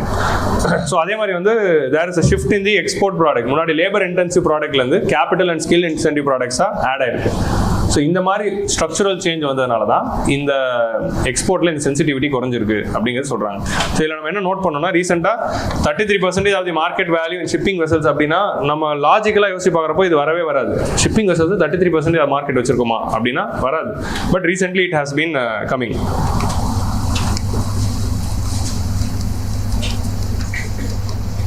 ஸோ எக்கனாமிக் காம்ப்ளெக்சிட்டி இண்டெக்ஸ் அப்படின்னு ஒரு இண்டெக்ஸ் இருக்கு. யார் ரிலீஸ் பண்றாங்கன்னா, ஹார்வர்ட் அட்லஸ், ஹார்வர்ட் யூனிவர்சிட்டி இருக்குல்ல, ஹார்வர்ட் யூனிவர்சிட்டி ரிலீஸ் பண்ற இண்டெக்ஸ் தான் எக்கனாமிக் காம்ப்ளெக்சிட்டி இண்டெக்ஸ். இந்த எக்கனாமிக் காம்ப்ளெக்சிட்டி இண்டெக்ஸ்ல என்ன மெஷர் பண்றாங்க அப்படின்னா, exports based on the country's industrial capabilities. High complex countries home to a range of highly sophisticated and complicated products export பண்றத எவ்வளவு export பண்றாங்க அப்படிங்கறத வச்சு ரேங்க் பண்றாங்க. ஸோ இந்தியா வந்து it has improved 10 positions in the economic complexity index. அதுக்கு ஒரு world. So என்ன சொல்ல வராங்க அப்படின்னா, இந்த பாஸ்ட் டிகேட் 2012 to 2022ல அது வந்துடலாம். இதுதான் எக்கனாமிக் காம்ப்ளெக்சிட்டி இண்டெக்ஸோட கிராஃப் மேப். இந்த மேப் எக்கனாமிக் சர்வேல போடும்போது இந்தியா வந்து தப்பாக தான் இருந்துச்சு. நான் தான் அதை கரெக்ட் பண்ணியிருக்கேன். ஸோ எக்கனாமிக் காம்ப்ளெக்சிட்டி இண்டெக்ஸில் வந்து ப்ளூவாக இருந்துச்சுன்னா அது வந்து கம்மி, மோர் it is green it is better. So நம்ம வந்து ப்ளூ வந்து குறைஞ்சி we are somewhere in between, we are improving அப்படிங்கிறது சொல்கிறாங்க. இல்லை மாற்றி சொல்கிறேன், வேல்யூ கம்மியாக இருந்தால் இட் இஸ் பெட்டர், வேல்யூ அதிகமாக இருந்தால் அது we are somewhere in middle, we are improving அப்படின்னு இட் வுட் ஹவ் ஷோன். இது முக்கியம் இல்லை, பட் எதை மெஷர் பண்ணுறாங்க அப்படிங்கிறது பாருங்கள். அப்புறமா வந்து கம்பேரிட்டிவ் அட்வான்டேஜ் RCA அப்படின்னு ஒரு மெஷர் பண்ணுறாங்க. கம்பேரிட்டிவ் அட்வான்டேஜ்னா என்ன அப்படின்னா, ஒரு பர்டிகுலர் ப்ராடக்ட்டை எக்ஸ்போர்ட் பண்ணும்போது அந்த ப்ராடக்ட்ல இந்த கண்ட்ரிக்கு ஒரு அட்வான்டேஜ் இருந்துச்சு அப்படின்னா அவங்க அந்த மார்க்கெட்டை கேப்சர் பண்ணிக்கலாம். அந்த நாட்டுக்கு இன்ஹரண்டா இருக்கிற ஒரு அட்வான்டேஜ்னால அந்த கண்ட்ரி அந்த ப்ராடக்ட்டை எக்ஸ்போர்ட் பண்றாங்கன்னு வைங்க. அப்போ அந்த எக்ஸ்போர்ட்ல அவங்க தான் லீடரா இருப்பாங்க. லைக் இந்தியா பிகமிங் எக்ஸ்போர்ட் இன் தி சர்வீஸ் செக்டர் ஆஃப்டர் 1990. நமக்கு இங்கிலீஷ் இருந்துச்சு, கம்ப்யூட்டரைசேஷன் ஏர்லி கம்ப்யூட்டரைசேஷன் பண்ணோம். அதே மாதிரி இங்கிலீஷ்ல பேசிக் கண்ட்ரியா இருந்ததுனால தான் சர்வீஸ் செக்டர்ல ஸ்ட்ராங்கா போகணும். ஸோ அந்த மாதிரி நமக்கு சர்வீசஸ்ல கம்பேரிட்டிவ் அட்வான்டேஜ் இருந்ததுனால நம்ம அந்த மார்க்கெட்டை பிடிச்சோம். ஸோ அந்த மாதிரி comparative relative comparative advantage index அப்படின்னு ஒரு இண்டெக்ஸ் இருக்கு. ஸோ இந்த இண்டெக்ஸ் படி பார்த்தீங்கன்னா fuels, chemicals, transportation, machinery, electrical, plastic, metals, இந்த மாதிரியான ப்ராடக்ட்ஸ்ல நம்மளுடைய ரேங்கிங் வந்து அதிகமாக இருக்கு. இதுல India is getting some comparative advantage compared to the pre 1990. இங்கெல்லாம் இருக்கலாம் ப்ரீ 1990ல இந்தியா வந்து எக்ஸ்போர்ட் பண்ணது. 2008க்கு முன்னாடி நம்ம அதிகமாக எக்ஸ்போர்ட் பண்ணது textile, footwear, clothing, hides and skins, stones, glass and minerals. So 2008க்கு அப்புறமா நம்மளோட ப்ராடக்ட்ஸ்ல வந்து fuels, chemicals, transportation, machinery, electricals, would, plastics and metals இதெல்லாம் வந்துட்டதுனால தான் அதுல நம்ம கம்பேரிட்டிவ் அட்வான்டேஜ் இம்ப்ரூவ் ஆயிருக்கு. ஸோ அதனால தான் நம்ம வந்து சொஃபஸ்டிகேட்டட் ஆயிருக்கும். ஸோ இதனால தான் அந்த ஷிஃப்ட் காரணம் அப்படின்னு சொல்றாங்க. ஸோ இது கம்பேரிட்டிவ் அட்வான்டேஜ் எப்படி மெஷர் பண்றாங்கன்னா, it is the ratio of country share in the country's export to share in the world export. So இந்த relative comparative advantage எப்படி மெஷர் பண்றாங்க அப்படின்னா, share of கண்ட்ரியோட எக்ஸ்போர்ட் இருக்குல்ல, ஸோ கண்ட்ரி எக்ஸ்போர்ட் பண்றதோட value அந்த ஒரு ப்ராடக்டோட value divided by total exports of that country divided by world எக்ஸ்போர்ட்ஸ்ல அந்த பர்டிகுலர் ப்ராடக்டோட value divided by total world exports value. இந்த மாதிரி ஒரு ரேஷியோல they are calculating. அதாவது அந்த இப்போ for example let's take machinery இல்ல எலக்ட்ரிக்கல்ஸ். இந்தியாவோட எக்ஸ்போர்ட்ஸ்ல எலக்ட்ரிக்கலோட வேல்யூ எவ்வளோ டிவைடட் பை டோட்டல் எக்ஸ்போர்ட்ஸ், வேர்ல்டோட எக்ஸ்போர்ட்ஸ்ல எலக்ட்ரிக்கலோட வேல்யூ எவ்வளோ டிவைடட் பை டோட்டல் வேர்ல்டு எக்ஸ்போர்ட்ஸோட வேல்யூ. இந்த இண்டிகேட்டர் வந்து ரேஷியோ எடுக்கிறாங்க. இதோட வேல்யூ வந்து 0 கிட்ட இருந்ததுன்னா கம்பேரிட்டிவ் அட்வான்டேஜ் கம்மி, 1 கிட்ட இருந்ததுன்னா கம்பேரிட்டிவ் அட்வான்டேஜ் அதிகம். ஏன்னா இது ஒரு ரேஷியோ. ஸோ அதான் இதோட லாஜிக். ஸோ இதில் வந்து கம்பேரிட்டிவ் அட்வான்டேஜ் இந்தியாவுக்கு எப்படி பெனிஃபிட் ஆயிருக்கு அப்படிங்கிறது பார்க்குறாங்க. So it is for a product is measured by a product share in the country's exports in relation to its share in the world's trade. So அதை வச்சு we are calculating the comparative advantage. So இந்த comparative advantage has improved for these products அப்படிங்கிறது ஒரு statement which you have to remember. The change in the destination pattern of the India's exports. So அடுத்த முக்கியமான shift என்ன அப்படின்னா, நம்ம ரொம்ப நாளா டெவலப்பிங் கண்ட்ரீஸ்க்கு தான் எக்ஸ்போர்ட் பண்ணிட்டு இருந்தோம். இப்போ வந்து டெவலப்டு கண்ட்ரீஸ்க்கு எக்ஸ்போர்ட் பண்றோம். டெவலப்பிங் கண்ட்ரீஸ் ரெண்டு பேருக்கு சேர்த்தே பண்றோம். ஸோ ஷிஃப்ட் வந்து இல்லை டெவலப்டு கண்ட்ரீஸ் மட்டும் பண்ணிட்டு இருந்தது, டெவலப்பிங் கண்ட்ரீஸ்க்கும் பண்றோம். அதுதான் ஷிஃப்ட். என்ன ஷிஃப்ட்னா, முன்னாடி நம்ம யூரோப்பியன் யூனியனுக்கு ஃபுட் பண்ணிட்டு இருந்தோம். ஃபுட்டு, டெக்ஸ்டைல் எல்லாமே யூரோப்பியன் யூனியன் அமெரிக்காவுக்கு போகும். நம்ம டெக்ஸ்டைல் பண்ணதோ இல்லை ஃபுட் பேஸ்ட் எக்ஸ்போர்ட் பண்றோமோ எல்லாம் டெவலப்டு கண்ட்ரீஸ் தான் வாங்கிட்டு இருந்தாங்க. இப்போ இந்த developing markets like Africa or South East Asia or Latin American countries இவங்கெல்லாம் கூட நிறைய நம்ம ப்ராடக்ட்ஸ் வந்து வாங்க ஆரம்பிச்சிட்டாங்க. So that has been the reason for the major shift. ஏன்னா டெவலப்பிங் கண்ட்ரீஸ் கிட்ட தான் கன்சம்ஷன் பொட்டன்ஷியல் இன்னும் அதிகமாக இருக்கு ஃபியூச்சர்ல. இப்போ நம்ம கார் விற்கணும்னா அமெரிக்காவில் போய் கார் விற்கிறதோட எங்க கார் விற்கிறதுக்கு அதிக ஸ்கோப் இருக்கு அப்படின்னா இனிமேல் புதுசாக கார் வாங்கக்கூடிய நாடுகள் தான். அதனால தான் வந்து ஹீரோ ஹோண்டாவும் மாருதியும் வந்து ஆப்பிரிக்கா நோக்கி இருக்கு. நம்ம சென்னையில் இருக்க ஹூண்டாய் வந்து ப்ரொடியூஸ் பண்றது பூராவுமே வந்து ஆப்பிரிக்காவுக்கும் லாட்டின் அமெரிக்காவுக்கும் தான். அங்க ஓட்டுற ஹூண்டாய் கார்ஸ் தான் சென்னையில் ப்ரொடியூஸ் பண்ணிட்டு இருக்கோம். ஸோ அந்த மாதிரி வந்து we are focusing on the developing countries. அந்த ஷிஃப்ட் வந்து நடந்திருக்கு. நம்மளோட எக்ஸ்போர்ட் டெஸ்டினேஷன்ல சைனாவும் வந்திருக்கு. சைனாவுக்கும் எக்ஸ்போர்ட் பண்றோம். பங்களாதேஷ் அண்ட் இந்தோனேஷியா இந்த மாதிரி கண்ட்ரீஸ் வந்து டாப் 10 எக்ஸ்போர்ட் டெஸ்டினேஷன்ஸ்குள்ள வந்திருக்காங்க. which is having huge demand potential in future. இந்த மாதிரி வந்ததுனால தான் அந்த எலாஸ்டிசிட்டி குறைஞ்சிருக்கு. Decline in the price and the elasticity. Low technology products குறைஞ்சு ஹை டெக்னாலஜி ப்ராடக்ட்ஸ் அதிகமாக இருக்கு. நம்ம எக்ஸ்போர்ட் பண்ற கூட்ஸ்லயே லோ டெக்னாலஜி ப்ராடக்ட்ஸ் 91 கம்பேர் பண்ணது குறைஞ்சிருக்கா, ஹை எண்ட் ப்ராடக்ட்ஸ் அதிகமாக இருக்கு. பிரைமரி அக்ரிகல்ச்சர் அப்படியே இருக்கு, அக்ரிகல்ச்சர்ல நம்ம பண்ற ஃபுட் எக்ஸ்போர்ட் அப்படியே தான் இருக்கு. ஆனால் டெக்னாலஜி ஓரியன்ட் பார்த்தீங்கன்னா லோ டெக்னாலஜி குறைஞ்சு ஹை டெக்னாலஜி அதிகமாக இருக்குங்கிறது it's a very important trend. அதே மாதிரி குளோபல் வேல்யூ செயின்ல இந்தியாவோட ஷேருமே வந்து இன்க்ரீசிங் ஆயிருக்கு. So of course we had a decline during the pandemic and again it is increasing.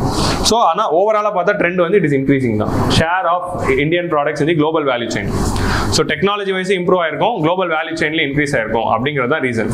So அதுதான் குளோபல் வேல்யூ செயின்ல இருக்கிறதுனால பிரைஸ் எலாஸ்டிசிட்டி இருக்காது, ஹை டெக்னாலஜியா இருக்கிறதுனால. ஸோ இதோட மீனிங் என்ன சொல்ல வராங்க அப்படின்னா, if you are having high and technology even if price changes, நீங்க தான் அதை பண்றதுனால உங்ககிட்ட தான் கம்பேரிட்டிவ் அட்வான்டேஜ் இருந்ததுனால உங்கள்கிட்ட தான் வாங்குவாங்க. ஸோ குளோபல் ஜிடிபி நம்ம வந்து சர்வீஸ் எக்ஸ்போர்ட்ஸ் பண்றதுனால குளோபல் ஜிடிபி மாறினாலும் இட் ஸ்டில் கண்டினியூ. ஸோ அதனால தான் வந்து அந்த ஸ்ட்ராங் எக்ஸ்போர்ட்ஸ் வந்து ஸ்ட்ராங்கா இருக்கு அப்படின்னு சொல்றாங்க. ஸோ இம்போர்ட் கண்டென்ட் இந்த எக்ஸ்போர்ட் வந்து ரைஸ் ஆயிருக்கு. ஸோ இதோட மீனிங் என்ன அப்படின்னா, நம்ம இப்போ ஹை அண்ட் ப்ராடக்ட்ஸ்னா எக்ஸ்போர்ட் பண்றோம்ல, அந்த ப்ராடக்ட்ல எவ்வளோ ப்ராடக்ட் ரா மெட்டீரியல்ஸ் இம்போர்ட் பண்ணி அதை வேல்யூ ஆட் பண்ணி எக்ஸ்போர்ட் பண்ணியிருக்கோம் அப்படின்னு பார்க்குறோம். Import content in export. Import content in எக்ஸ்போர்ட்னா நம்ம எக்ஸ்போர்ட் பண்ண கூட்ஸோட ரா மெட்டீரியல்ஸ் அண்ட் கான்ஸ்டிடியூன்ஸ் எவ்வளோ இம்போர்ட்டட் கூட்ஸோட ஷேர் இருக்கு. ஸோ அந்த இம்போர்ட் கண்டென்ட் இன் எக்ஸ்போர்ட்ஸ் வந்து இந்தியாவில் அதிகமாக இருக்கு. So that is indicator for India linking into global value chain. நம்ம குளோபல் வேல்யூ செயின்ல தான் லிங்க் ஆயிருக்கும் அப்படிங்கிறது இண்டிகேட்டரா இந்த இண்டிகேட்டர் யூஸ் பண்றாங்க. Import content in our exports அது வந்து அதிகமாக இருக்கு. ஸோ குளோபல் வேல்யூ செயின்ல ஒரு பார்ட்டா இருக்கும், அந்த ஒரு ப்ராடக்ட்ல ஒரு பார்ட்டை தான் வந்து இந்தியா கொடுக்குது அப்படிங்கிறது இட்ஸ் a thing. ஸோ சர்வீசஸ்லயும் we are going in the high end services. இது ஆல்ரெடி பார்த்தோம். குளோபல் கேப்பபிலிட்டி சென்டர்ஸ்லாம் நிறைய வந்திருக்கு. குளோபல் கேப்பபிலிட்டி சென்டர்ஸ்னா என்ன? These centers are responsible for providing support services in the IT, finance. So IT கம்பெனியோட software மட்டும் இப்போ கொடுக்கறது இல்லை, ஃபினான்ஷியல் ப்ராடக்ட்ஸும் கொடுக்குறோம். கிஃப்ட் சிட்டி மாதிரியான விஷயங்கள்லாம் வந்த பிறகு human resource development, analytics, data analytics, அதே மாதிரி வந்து ரிசர்ச் அண்ட் டெவலப்மெண்ட், இந்த மாதிரியான ஏரியாஸ் எல்லாமே வந்து இந்த குளோபல் கேப்பபிலிட்டி சென்டர்ஸ் வந்து பண்றாங்க. ஸோ இந்த மாதிரி விஷயங்கள் வந்ததுனால நம்மளோட சர்வீஸ் எக்ஸ்போர்ட்ஸும் அதிகமாக இருக்கு. ஸோ இந்த குளோபல் கேப்பபிலிட்டி சென்டர்ஸோட வேல்யூ வந்து 46 பில்லியன் மார்க்கெட் இந்தியாவிலே இருக்கு. அண்ட் 1500 குளோபல் கேப்பபிலிட்டி சென்டர்ஸ் வந்ததுனால தான் சர்வீசஸ் எக்ஸ்போர்ட்ஸும் வந்து நம்மளோட ஸ்ட்ராங் ஆயிருக்கு அப்படின்னு சொல்றாங்க. So these are all the reasons for India becoming a strong exporting nation. So இதுக்கு முக்கியமான ரீசன் வந்து PLI ஸ்கீம்ல கொண்டு வந்த அந்த டைவர்சிஃபைட் ப்ராடக்ட்ஸ் தான் காரணம்.